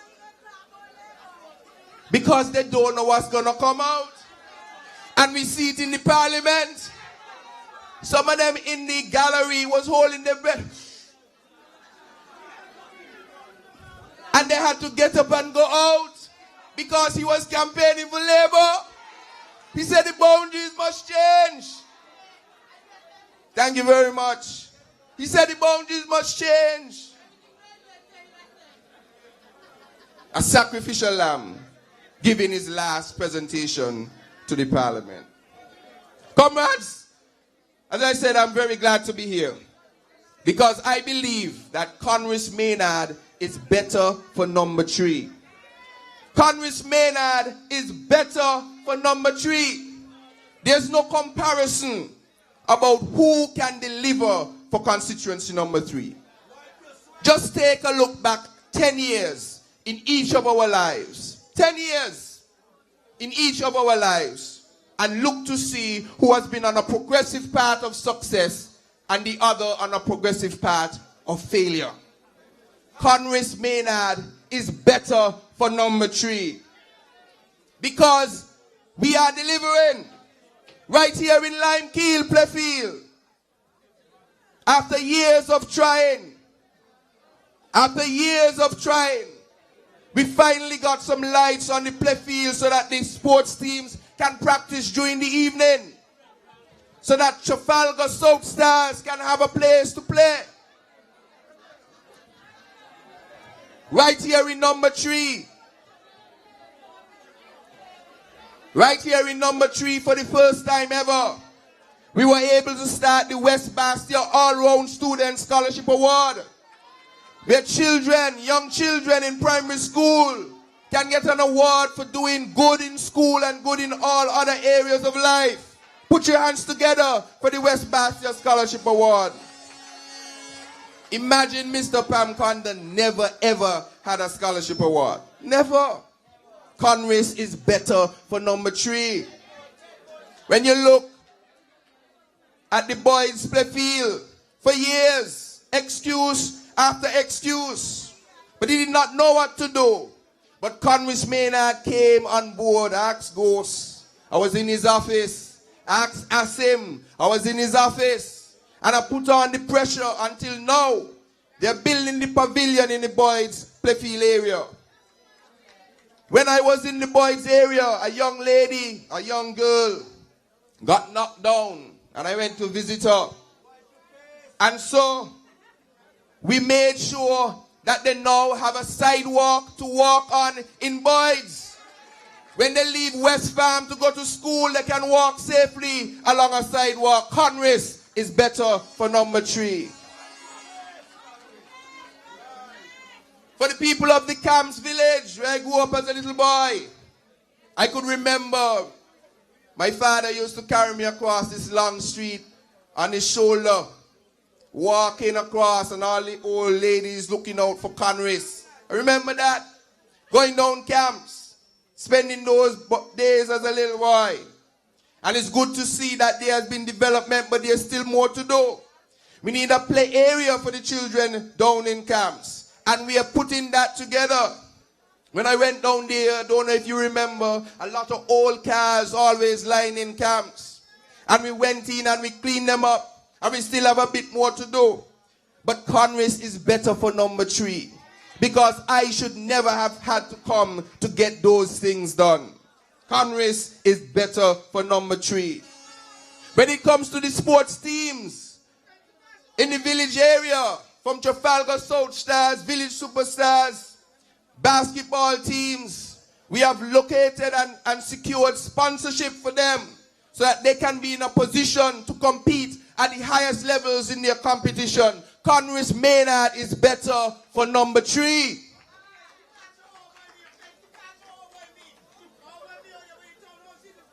Yes. She ain't let me miss a beat at all. On the Patsy Allas playfield, fencing was in a horrible state. And Konris Maynard lobbied the government to get the playfield fenced. And after many years, the village was the home of the village festival, Villagerama. And it took Konris Maynard to come back without any real help from the government, because that's not a government initiative. My own initiative to push the persons involved to get Villagerama back on stream. And we had a good start off. We had a good week. And this year is going to be bigger and better for the people of West Basseterre and the people of the village. Konris Maynard is better for number 3.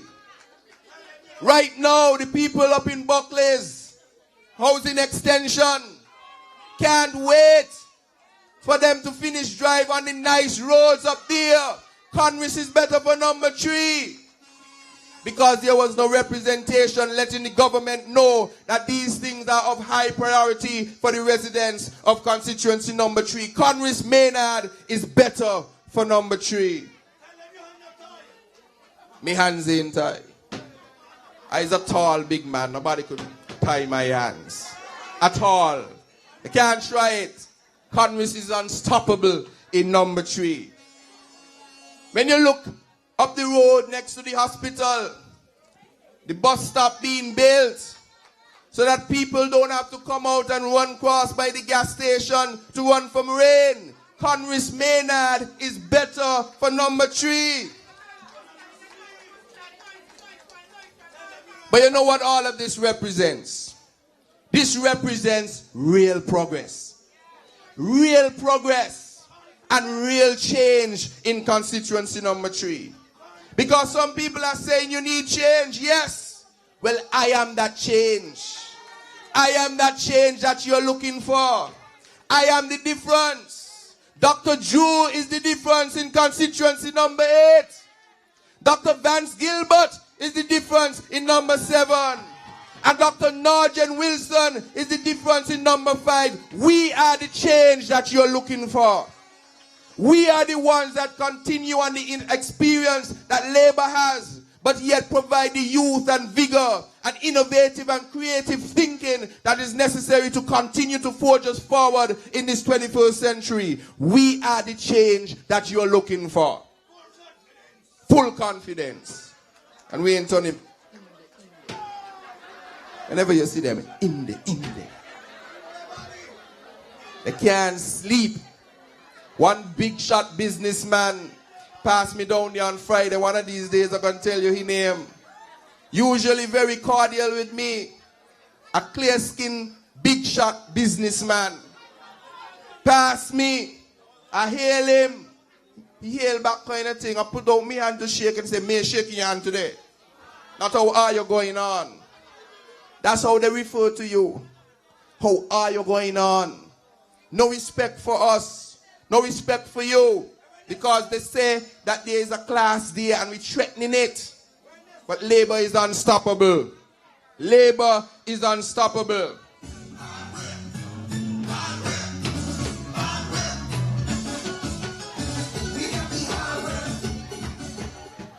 Look at the support we have here. Look at the support that we have here in number 3. The young people have said very clearly that they are behind Konris Maynard and Labour in number 3. Let me hear the young people say, yeah, yeah. Let me hear the people say, yeah, yeah.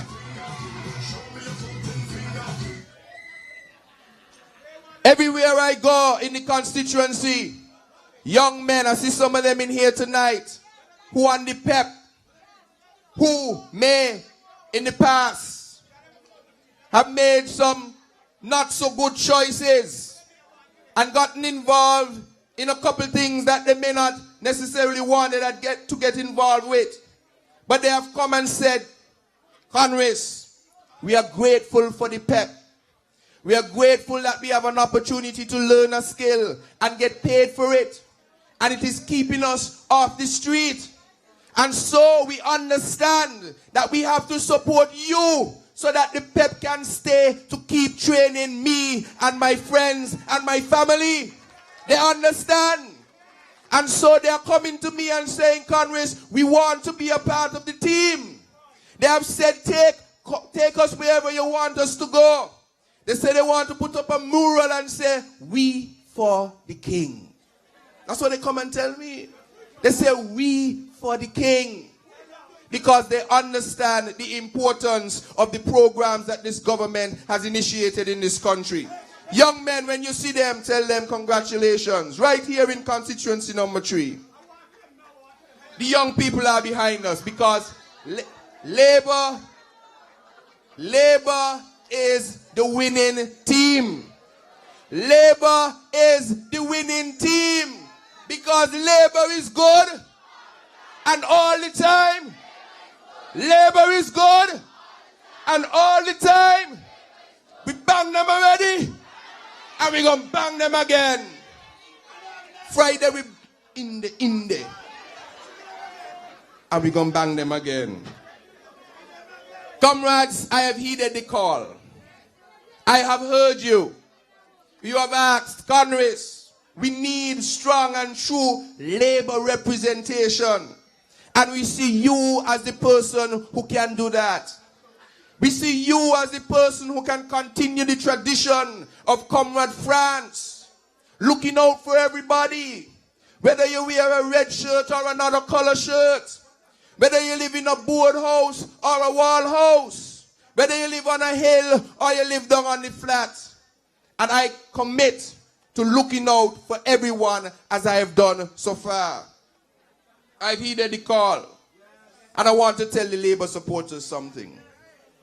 A lot of times we take for granted the sacrifices that you have made over the years to be here tonight. And I want to tell you, we cherish you. We cherish you. Cutie, we cherish you.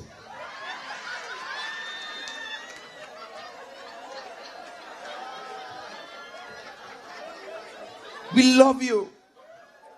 Because all our leader said was come for a meet and greet. And you were there. You were there. He didn't have to say strap on the boots and do all kind of... He just said meet and greet and give you a time. 1 o'clock. 1 o'clock. 1 o'clock. 1 o'clock. You think I can go like him now? 1 o'clock. We cherish you, the supporters of Labour, because you have fought with us. And we may not have been able to get around to everybody. But with the youth and vigor that is on this stage tonight, we commit to continue to seek out those who may have been supporting us for ages and may not necessarily have seen anything yet. We know you. We are noting you. And you are going to be rewarded as long as you stick and stay with Labour. So I just wanted you to know that we have your backs. Because we know that you have our backs. And so we cherish you. We really, really cherish you. It was a joy to see on Friday when we came out of government headquarters and the 4 springtime candidates walked from the steps of government headquarters up towards Central Street, and the people were cheering, Labour, Labour, because they know that we had achieved something great. Fear boundaries so that this election will be free and fair for all. We cherish you. And before I leave, I want you to remember that Konris Maynard can't do it alone. Dr. Jew cannot do it alone. None of the candidates can do it by themselves. The successes that this country has seen, the successes that you have benefited from, is as a result of the collective strengths of labor. These houses that you see here, nobody built them out of their own pocket.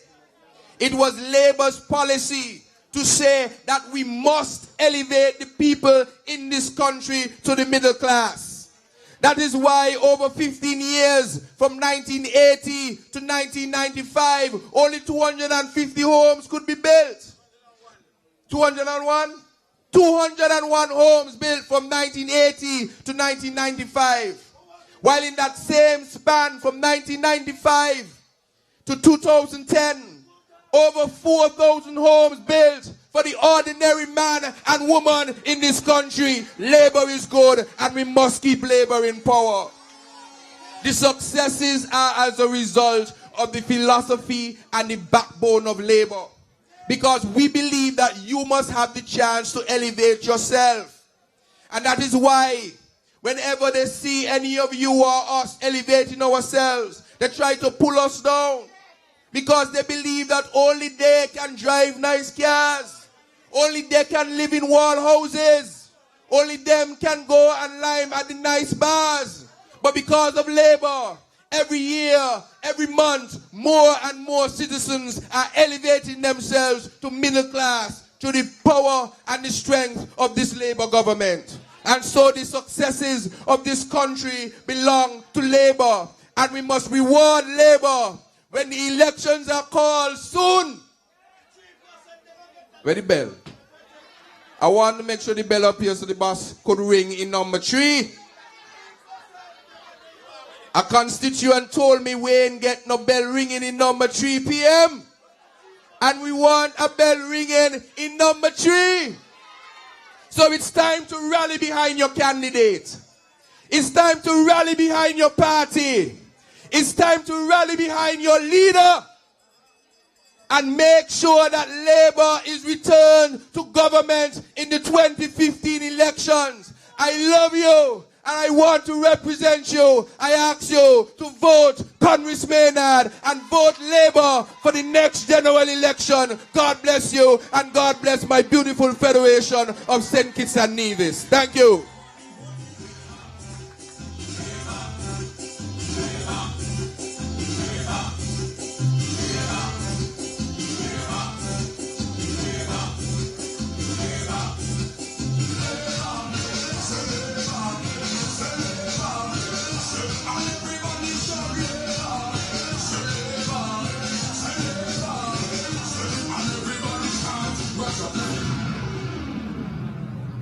Comrades and friends, Konris, isn't he fantastic? You want him? You want him to represent you? I had to clear that up, you see, because when I ask some ladies there if they want him, they say, yeah. The man is married, okay? Comrades and friends, this meeting too sweet. I don't know if back there you could see what was happening up here, but not so long ago, one of the personal assistants of the Prime Minister brought a big red bag up on the stage. I believe Konris suspect that the bell in it.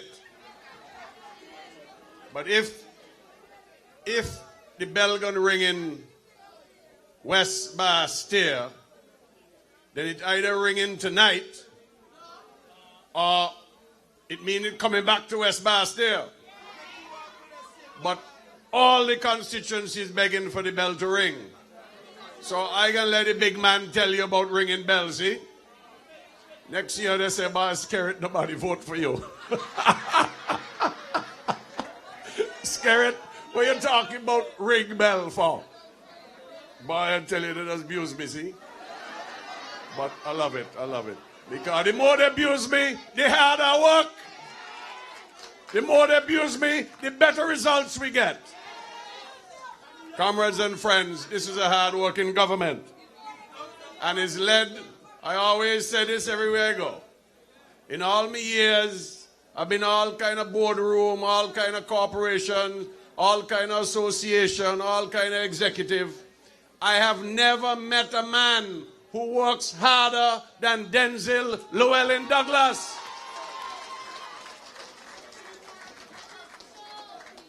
one thing I just ask him all the time, Dougie, when do you sleep?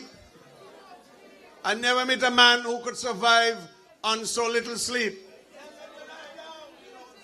And it's because he never stops serving the people. Comrades and friends, this business of leading a country, small, medium, or large, is a large responsibility. It's serious business. It ain't any and anybody could do it. But we know Dougie could do it because he done prove it. And he just turned 62 going on 26.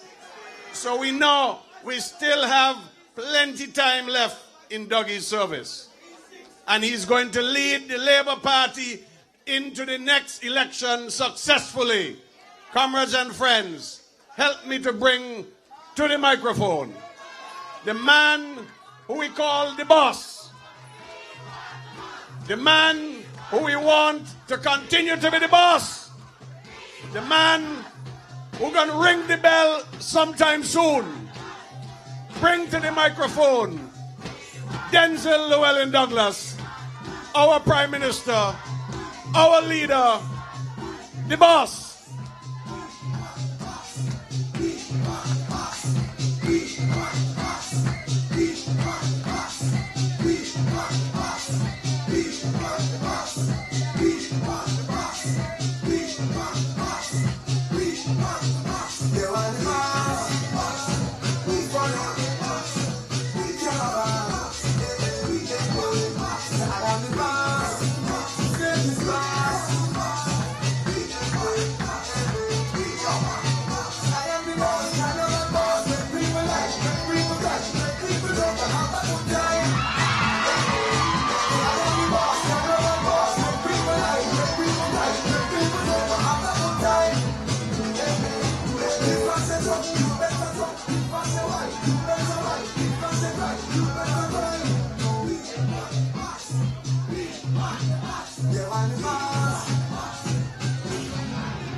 Tell them that the boss is here. Tell them the bigger boss is here. Douglas is here. We ready. We ready. We ready. Comrades, what a tremendous feeling here in constituency number 3. And that is how it should be. Because when there were only 2 constituencies, 6 and 3 were always there. And that is why I vex with Sam. Because he want to take your constituency and give it to Pam. No way! No way! They ain't gonna have me here. And so I want to thank young Konris Maynard for rising to the occasion. 3 cheers for Konris Maynard. Hip hip! Hip hip! Hip hip! Boy is leaving me. I gotta simmer down. Comrades, what a feeling it is here tonight. I want to bring the apology from the Deputy Prime Minister, our representative for constituency number 1, who had a function earlier this afternoon at his home with his comrades and has not been able to make it here. But give him 3 cheers. Hip hip! Hip hip! Hip hip!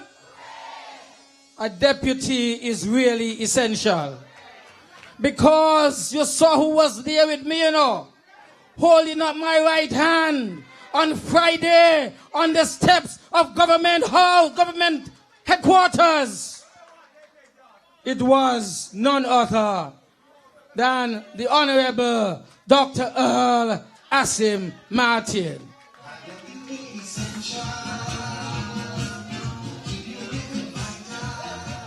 Comrades from around the entire country, those of you who have come from Nevis, those of you who have come from around the island of St. Kitts, I want to thank you for being here tonight.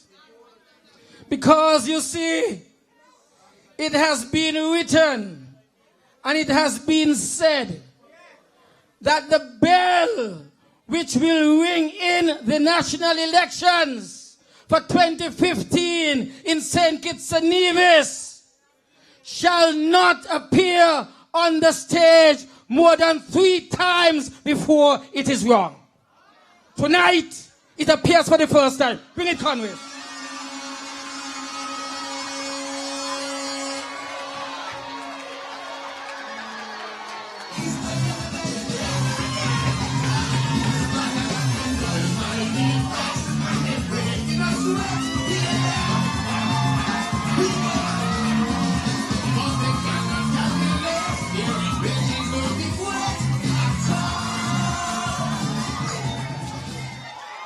And so it is written, and so it is said, the bell shall not appear more than 3 times on the stage before it is rung to bring in the next elections here in St. Kitts-Nevis. And so tonight, it makes its first appearance. When does it make its second appearance? When?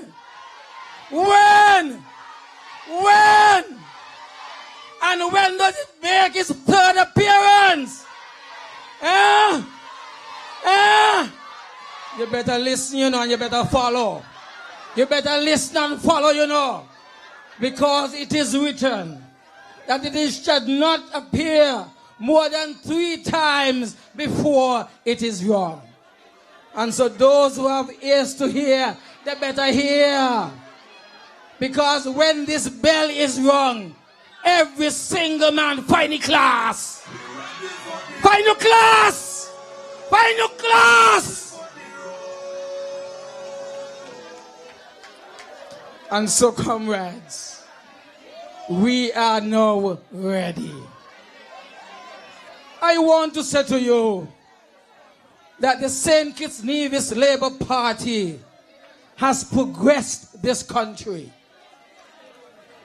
Through challenges, hard times and good times, Labour has stuck to the task of progressing St. Kitts-Nevis in a way that no other country has experienced, and in a way that no other party in this country has done.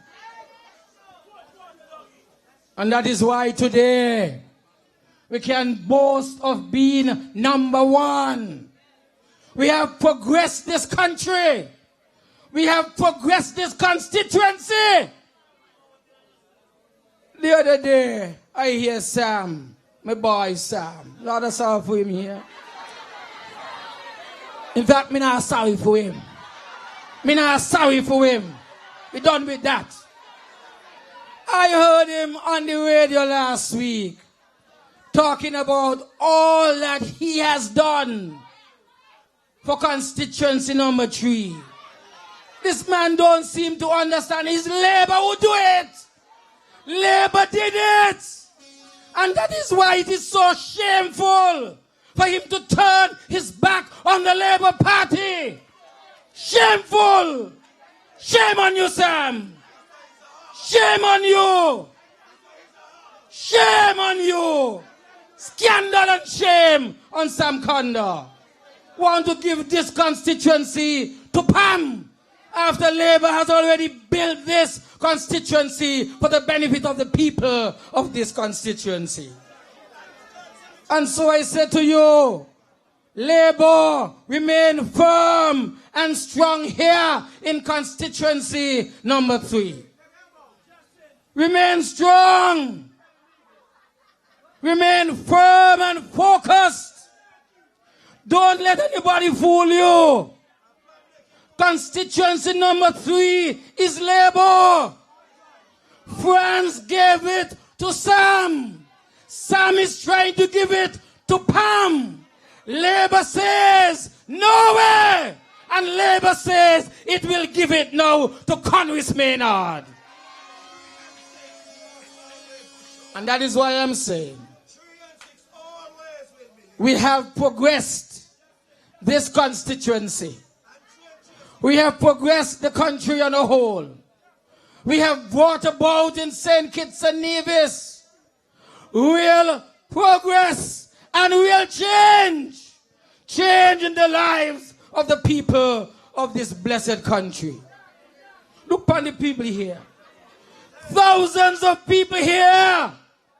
Look at them. Because Labour is the true voice of the people of St. Kitts-Nevis. They're over in Molyneux. 3 dogs, 2 donkey, and 1 horse. 3 dogs, 2 donkey, and 1 horse over there in Molyneux. The other day, I saw something on Facebook. A big truck passing through on a main road. Next thing, me see a whole hog fall out of it. They throw them overboard. And that is what Pam is going to do to Sam and Timothy. They're going to throw them overboard like how I see the hog coming down from the top of the truck. You all didn't see it? On Facebook. They have a picnic, them send it to me. Comrades, that's what we have to oppose Labour. Labour is strong. Labour is firm. Labour is success for 20 years. And that is why I say to you that we have progressed the country. We have brought about meaningful change. And one of the ways that we can demonstrate it is in the economic turnaround of this country.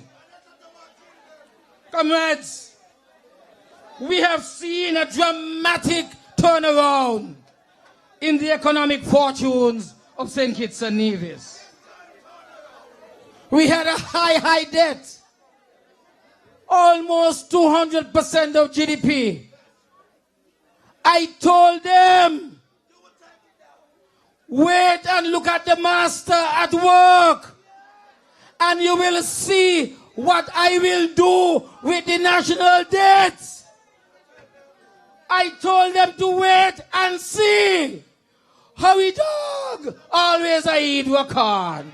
That is what Timothy Harris is. How we dog can't wait. Today, from 200% of GDP, it is now down to under 80%.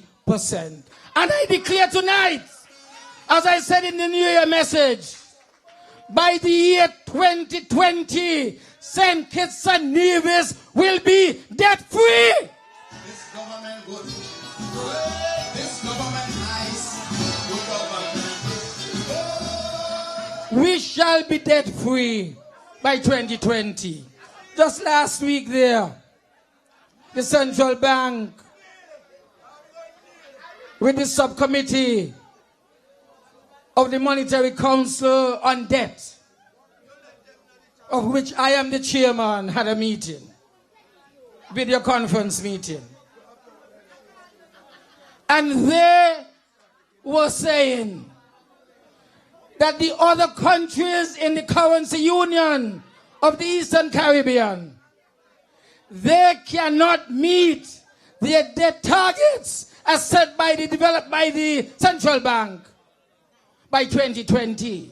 By 2020, the Central Bank had said that we should have our debt down to 60% of GDP on 2020.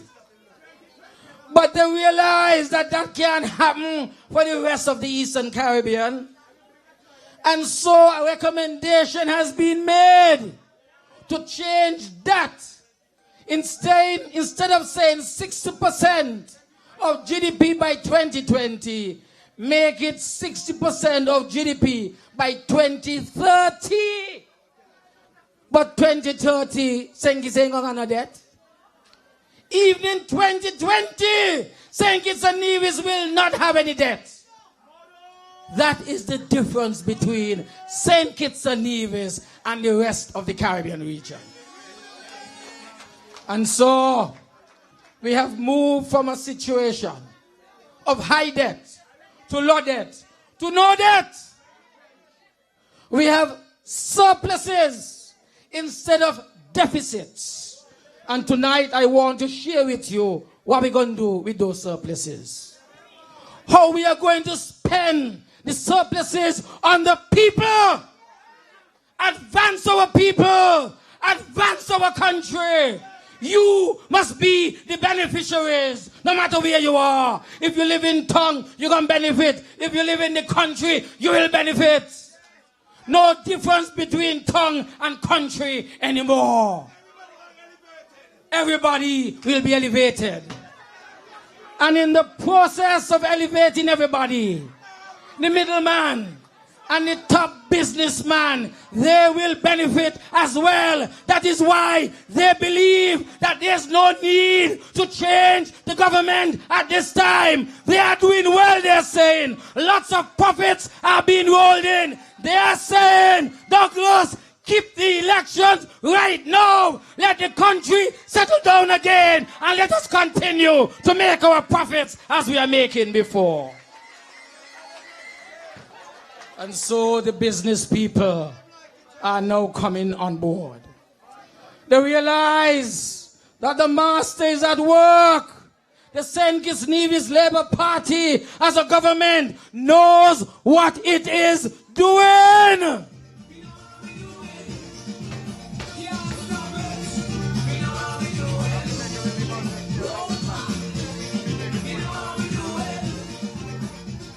Just a quick announcement, P559. Please move your car quickly. Emergency, please move your car. P559, thank you. Right. So I was saying that the business community in this country are now saying the government knows what it is doing. It has an experienced leader. It has a very matured and young team. The Labour Party has the right mix to take our country forward. And that is why they're saying they want these elections to be over with and let them continue to do well as they have been doing over the last 12 or 18 months.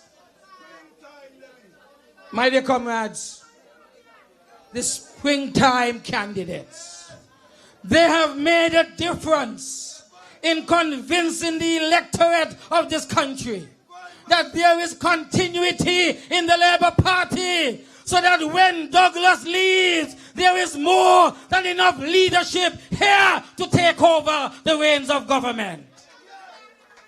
And I am never afraid for a new boss to emerge. That's what I am here for, to hand over to a new boss. Even though at 62 I feel like 26.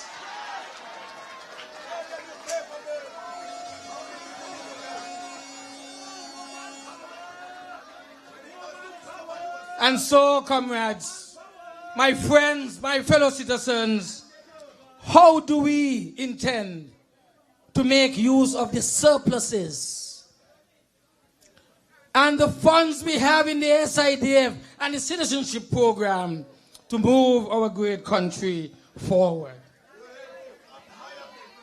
Firstly, we will continue to make sure that the public servants get their increases.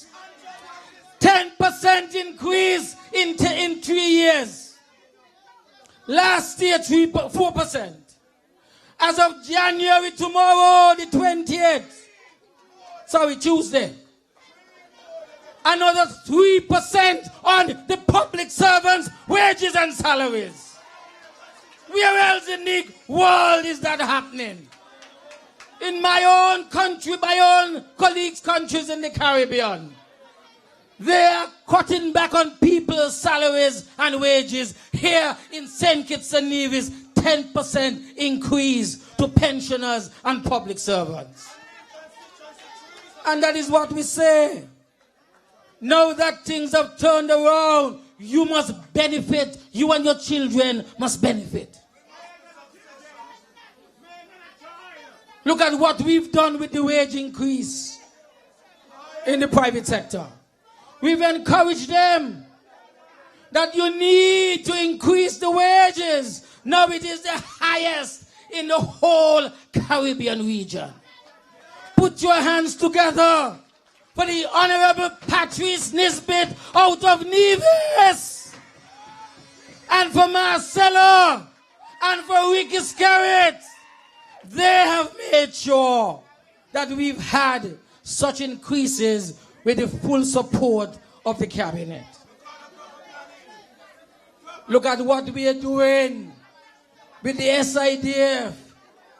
4,000 trainees and workers in the SIDF program.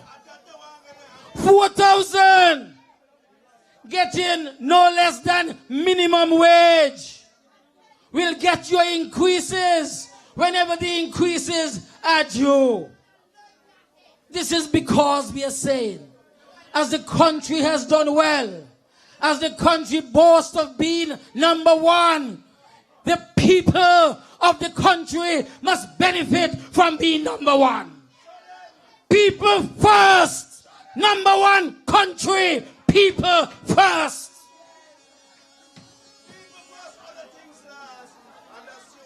I said to you, my dear people, look at what the SIDF is doing with the PEP. And we are saying to you that we shall use these surpluses to migrate our people out of PEP into permanent employment. Right now it has started in the Customs Department, Ministry of Finance, Customs Department, migrating the PEP workers into full-time employment. That is what your government is going to do. You must not stop in PEP forever. I want to make it absolutely clear that country first and people first as well. Comrades, we recently signed a memorandum of understanding with a college in Canada.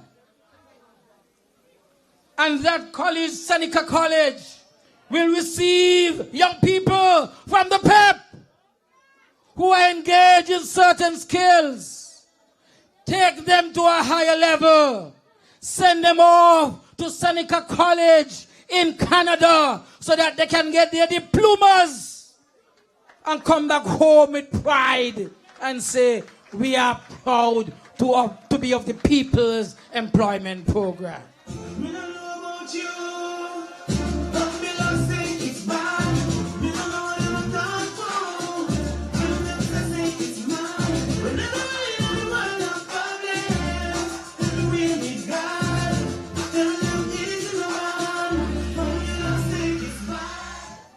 Boy, me love saying it's bad.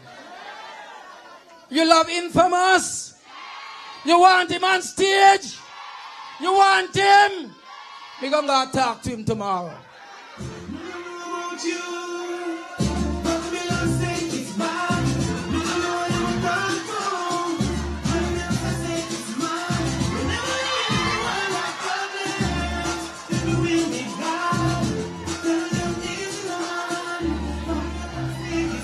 Tell them, Dougie say, easy no man. Easy. You're going to take your licks like a big man. And so I said to you, the SIDF will continue to make sure that our people benefit. from whatever this country has gained financially over the years. The subsidies to electricity will continue from the SIDF. The incentives that we've had in education will continue and expand. More of our children need to get into the mathematics and sciences.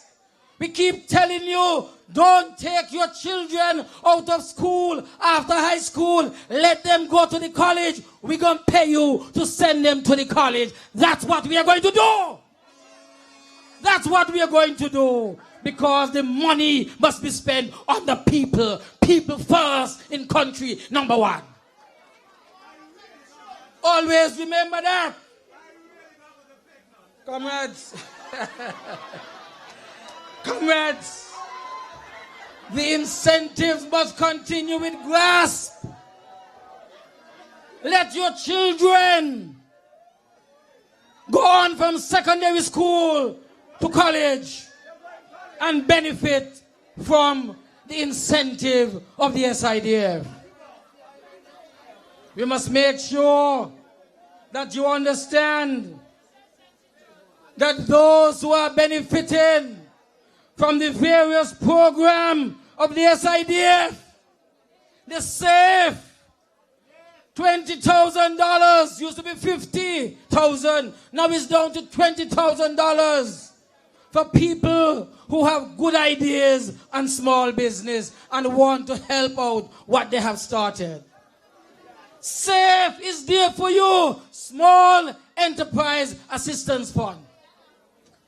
$50,000, over $4 million we have already given to incentivize people in their small businesses. So SAFE will continue. WISE will continue.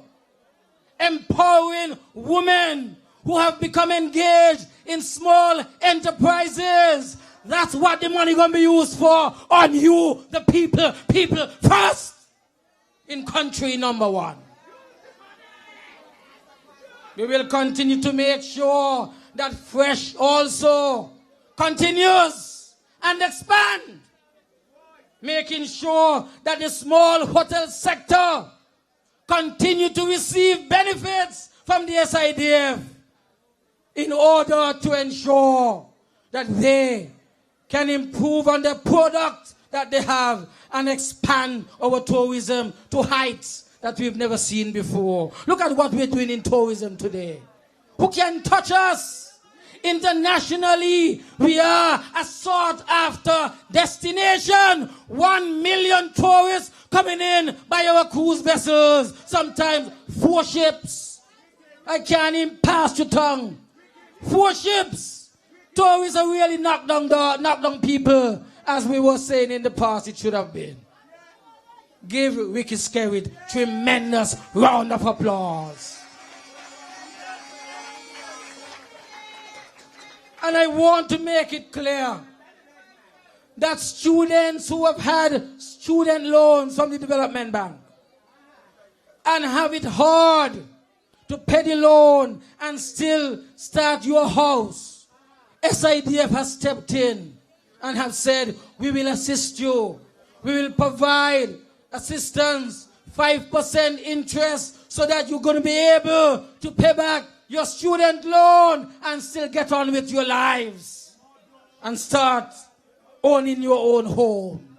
Where else is that happening in the Caribbean? That will continue. And I want to warn you, and that's the point I want to make.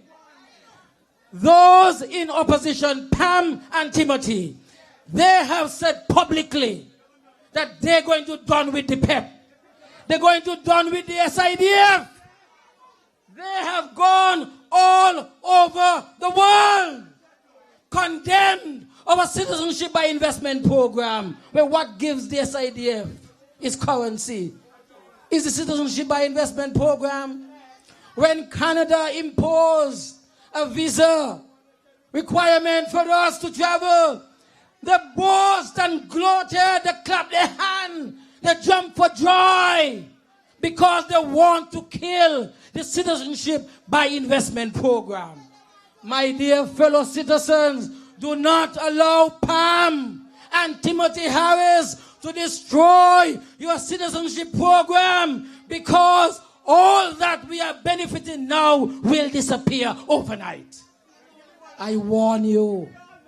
I warn you, my young people in PEP, all 4,000 of you, I warn you, if Pam was to win these elections the very next week, PEP is going to shut down. You will go back on the streets. Hardships will again wreak havoc in this land. For God's sake, Douglas said tonight, the boss said, don't allow Pam to do that to you. And so tonight, I make a special appeal to all 4,000 of you in PEP. This is in fact your election. You will determine the outcome of this election. You will determine whether the morning after these elections you go home with nothing in your hands except sorrow and tears rolling down your eyes. You, my dear people in PEP in particular, this election is about you more than anyone else, because you have been made by this government. It is the policies of this government that have brought you from where you are to where you are now, and will continue to advance you way into the future. I beg of you, my dear young people, recognize the need for you to vote. Vote in constituency number 1, in 2, and in 3, and in 4, and 5, and 6, and 7, and 8. Vote for the Labour candidates. And in 9, and 10, and 11, vote for the NRP party in Nevis as well.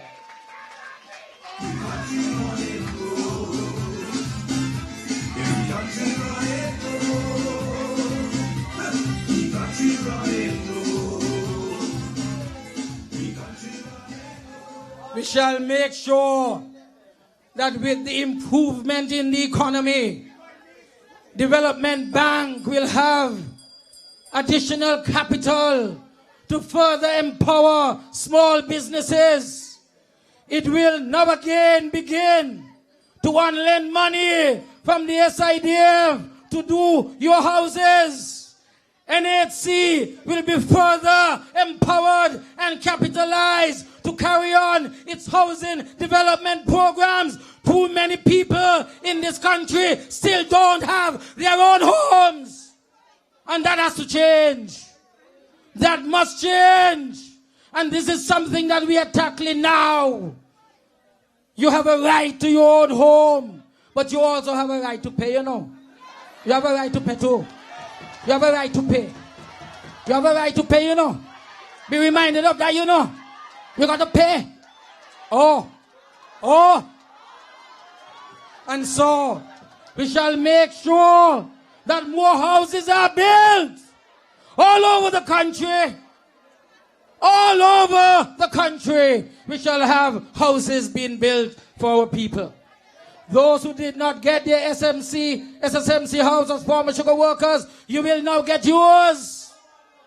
You will get yours, and those who were promised from the HS 500, you will get yours, and those now who come on board for the Habitat 30 Independence Housing Program, you also will be part of the 1,000 new houses that we will be building.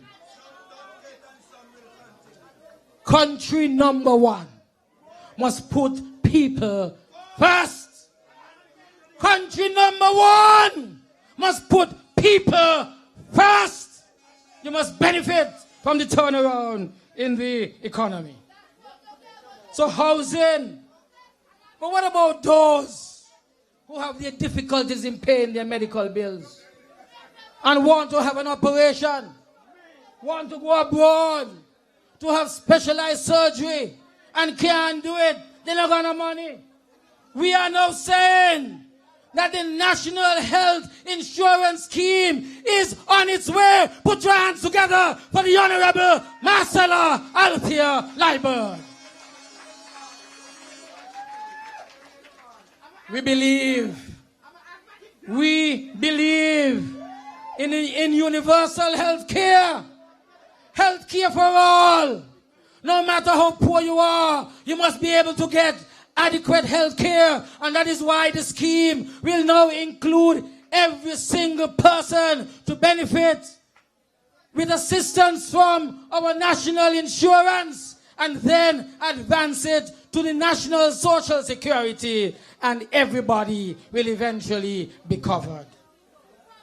We believe that the time has come to capitalize this national health insurance scheme, and it is now on its way. 2 weeks ago, the cabinet made its final decisions, and it is only a matter of time that you will be told when it is to be launched. I'm sure it is very, very soon.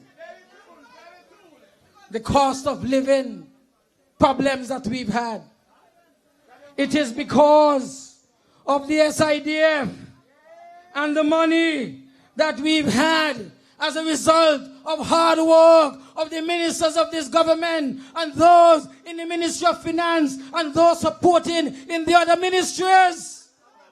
Hard work of the public servants who understood what the government was doing. And they said, we will bear with you, Mr. Prime Minister, because we believe in you. And today, the situation has turned around.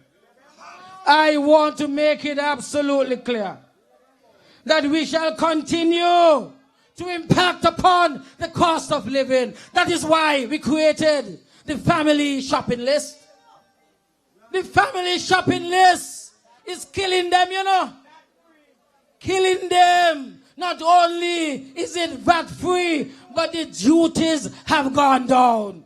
And that is why I told you, you know. I told you all. Listen to Timothy them very, very well. They are talking about removing the VAT. I, Denzil Douglas, tell you tonight that if Timothy Harris removed the VAT as a tax in St. Kitts-Nevis, he is going to reintroduce personal income tax. VAT is 17%. You know what personal income tax is? No less than 35 and 40%.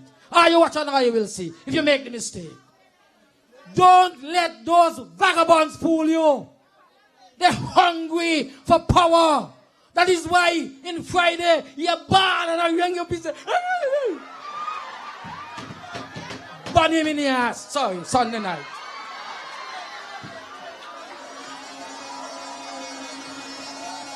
That is why they're so angry. Because they think they could fool people all the time. And Marcella was saying when I came in that we catch them with the pants down. Me not agree with you, you know. Me not agree with you, you know. We catch them with nothing underneath there. Naked as the barn. We catch them naked. Naked as the barn. We caught them in the bed, what you call the birthing clothes. You understand? We caught them because, you see, they never understood who is the real boss. A one boss it is. A one boss. And so, comrades, you must benefit from everything that this government has gained for you. You must be placed first on the agenda. People first. In number one country. People first in number one country. And I want to make it clear that we will continue to impact on the cost of living.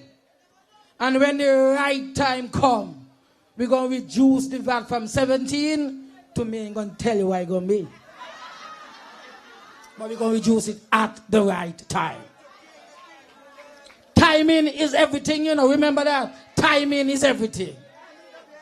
Comrades, we will continue to use the surpluses to fight crime and violence in this country. I don't like it.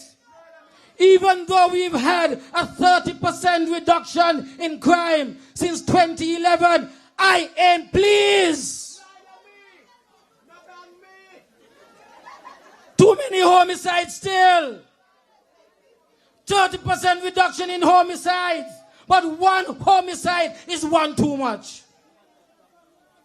And so, please, we will continue to increase the budget for the police and for the army to fight crime. We will continue to make sure that they receive adequate modern training regionally and internationally. We must make sure that they have enough equipment, modern equipment, to help them to detect crimes no matter where and how it is committed. That is our pledge to you tonight. We want safer communities. We want to advance our family structure so that it is stronger family. And we will use the surpluses in the government treasury to do exactly that. You can't have hundreds of $millions and sit down and man have difficulty. What nonsense is that? We will use it on you. You deserve it. And we will spend it on fighting crime. Too much crime. And we want to make a difference here. I want to thank the coalition partners for working with the government, working with the national security efforts to make sure that they make their contribution in reducing the level of crime and violence here in St. Kitts and Nevis. Comrades, I say to you, it is because of our commitment to crime that we have now received a brand new mobile police station. It will be moved around the country wherever there is a hot spot. Just park it up there and from there carry out our operations to fight crime. We ain't making no joke with this crime thing. We have to make sure our country is safe and secured. I want you to put your hands together for the commissioner and the police high command. Give them their applause. They deserve it. Inspectors, corporals, rank and file, superintendents, assistant commissioners, deputy and commissioner. Put your hands together again and give them support for fighting crime. And I said to them, a commitment is being made. We will use the surpluses that we now have.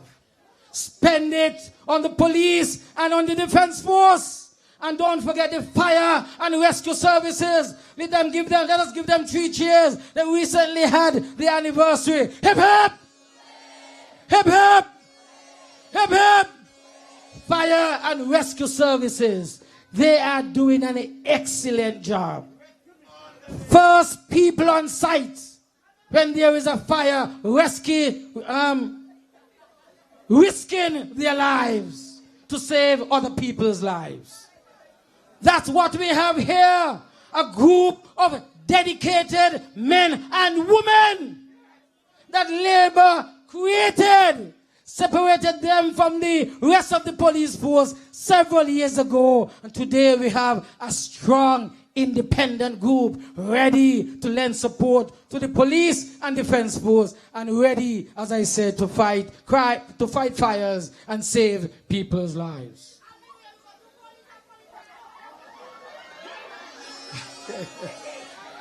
Comrades, I am going to end very shortly. But before I end, I want to say 2 things which are of importance. There has been a hostility that has been preached on the PAM platform with Timothy Harris leading it, threatening the lives of people from foreign lands who are here with us as students and working among us as well. We have been a country since the days of Bradshaw and Southwell, opened our arms to people from foreign lands, especially Commonwealth foreign lands. We have opened our arms to our brothers and sisters from the rest of the Caribbean, from the OECS territories. They work up there in our central bank. They are being embraced. We want them here because every single one of them mostly is a professional. Bring enormous economic benefits to the people of St. Kitts and Nevis. Renting homes, buying their own homes, having their children go to our schools. We've embraced them like our very own. And Timothy Harris, just like what he said about the Cuban people and our students going to Cuba, so too he has now started a vicious attack on Caribbean nationals and Nigerians. My dear comrades, tonight I pray to you, please don't allow Timothy Harris and Pam to do harm and chase our people from the Caribbean out of St. Kitts and Nevis. I beg you, my dear people, don't allow Harris and Pam to get their way and chase Caribbean nationals out of this country and do violence to the people of Nigeria. I say to you, my dear people, I rest my case in your hands. I rest my case in your hands because you will determine what eventually happens to them. I ask you, allow us to continue to live like brothers and sisters with our Caribbean people and with our friends from Nigeria and India and further afield. Let us embrace them, not only as fellow human beings, but as people who are working to build St. Kitts and Nevis to what it is today. Those at the central bank, they have played their part in stabilizing the economy of St. Kitts and Nevis. They have played their part in ensuring that we turned around our economy from one full of deficits to now one full of surpluses. I beg of you, protect them. I beg of you, protect them from Timothy Harris and Pam. I beg of you, my dear comrades. I beg of you, my fellow citizens of St. Kitts and Nevis. We are not cannibals. Why should we eat up and shoot up our fellow Caribbean and Commonwealth citizens? Why? Why, I ask? Why, Timothy? Why you want to destroy these people? Why?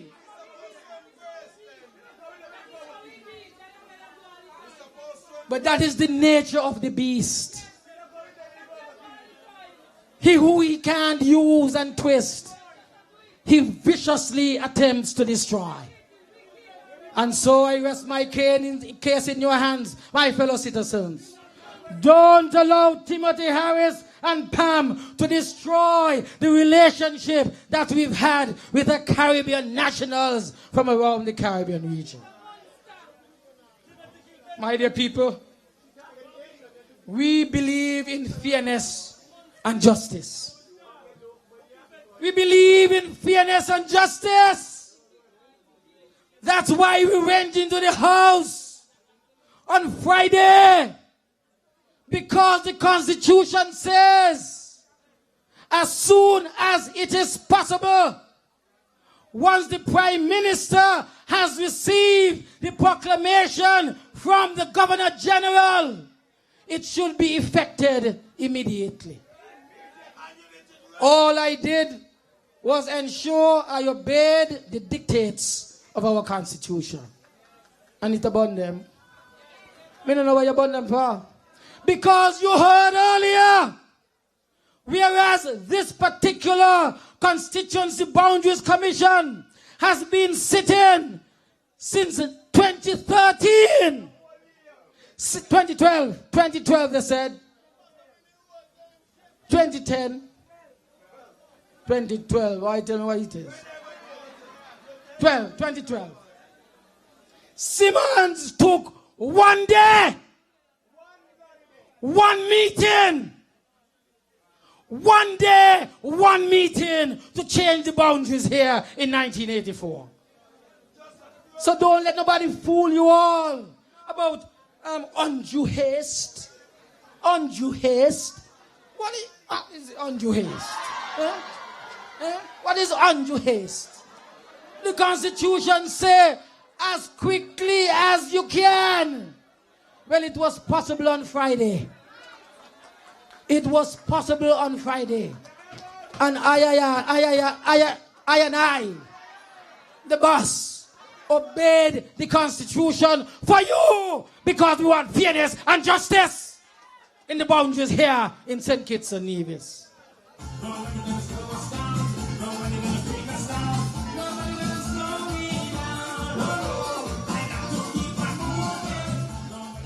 And that is why I'm now telling you that we are ready. It would be unfair for us to have gone into the elections with these unfair boundaries. Unfair boundaries. We believe in fair boundaries. We believe in fair votes. We don't believe one man vote must be a half and another man vote is full. What nonsense is that? All votes must be equal. It's wrong for Dr. Drew to look after 8,000 people and Sean down there line with only 2,000. It's wrong. It's wrong. And that is what we have sought to do. And let me tell you something. They're out there saying that the judge, I don't know what to say, but I ask myself. The judge signed an injunction order. But I can tell you now, they fooled the judge. They did not tell the judge that the Governor General had already signed the proclamation. They did not tell the judge that the Prime Minister, having had that done, made sure that it was properly gazetted and became law. They did not tell the judge that we dissolved the House long before she sat to sign the order for injunction. And you must say tomorrow, they misled her justice, her ladyship. I beg your pardon. They misled her ladyship.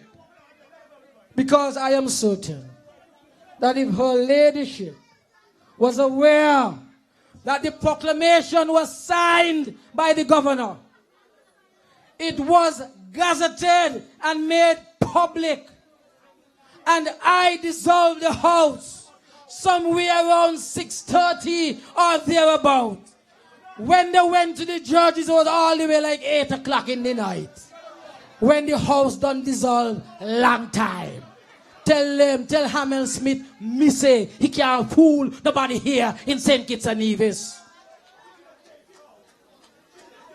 Tell him that I say, he ain't gonna be no con man for the people in St. Kitts and Nevis. Because that is what he's trying to do, con the people of St. Kitts and Nevis.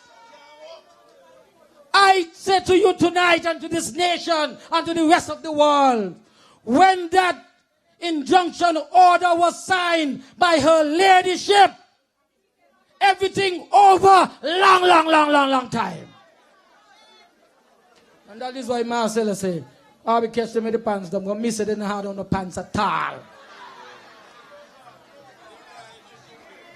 Comrades, I am going to close now. I want to remind you that on the 25th day of January is the anniversary date, the 5th anniversary date of our last victory. I said to you that when I ring this bell, it gives the final signal for the final battle in this long 2-year war to be started.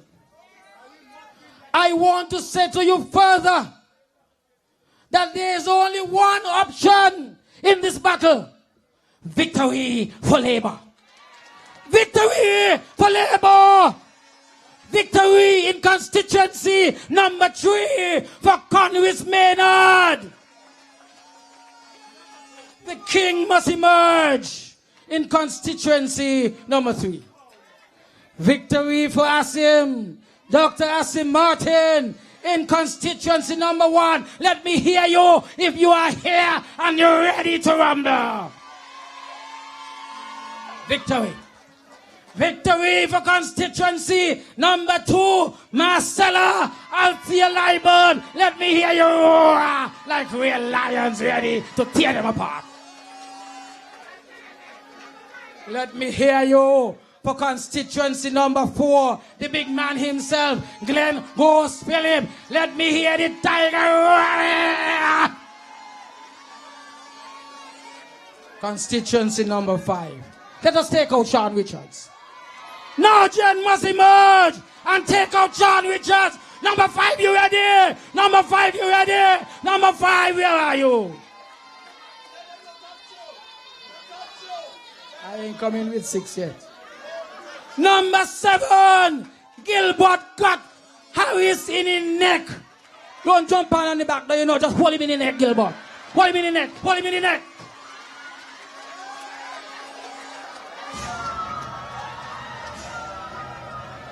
Number 8, the ever popular Dr. Terrence Michael Drew. Number 8, you ready? Let me hear you, number 8. You ready?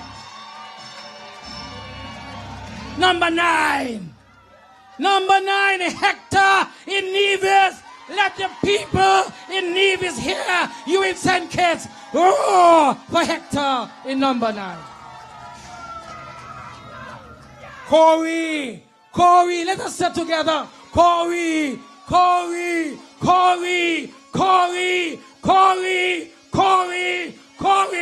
in number 10. Amory is history in the parliament here. Number 11. Patrice Nisbet.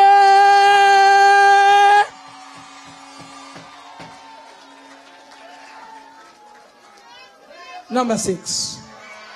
Number 6. Number 6.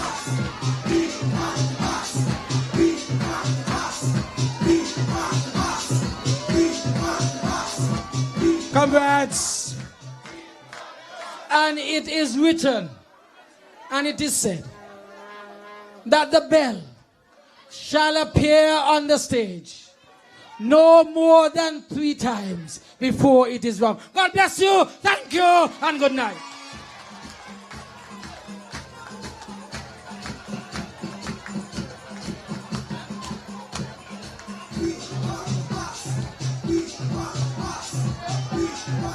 Good night, comrades.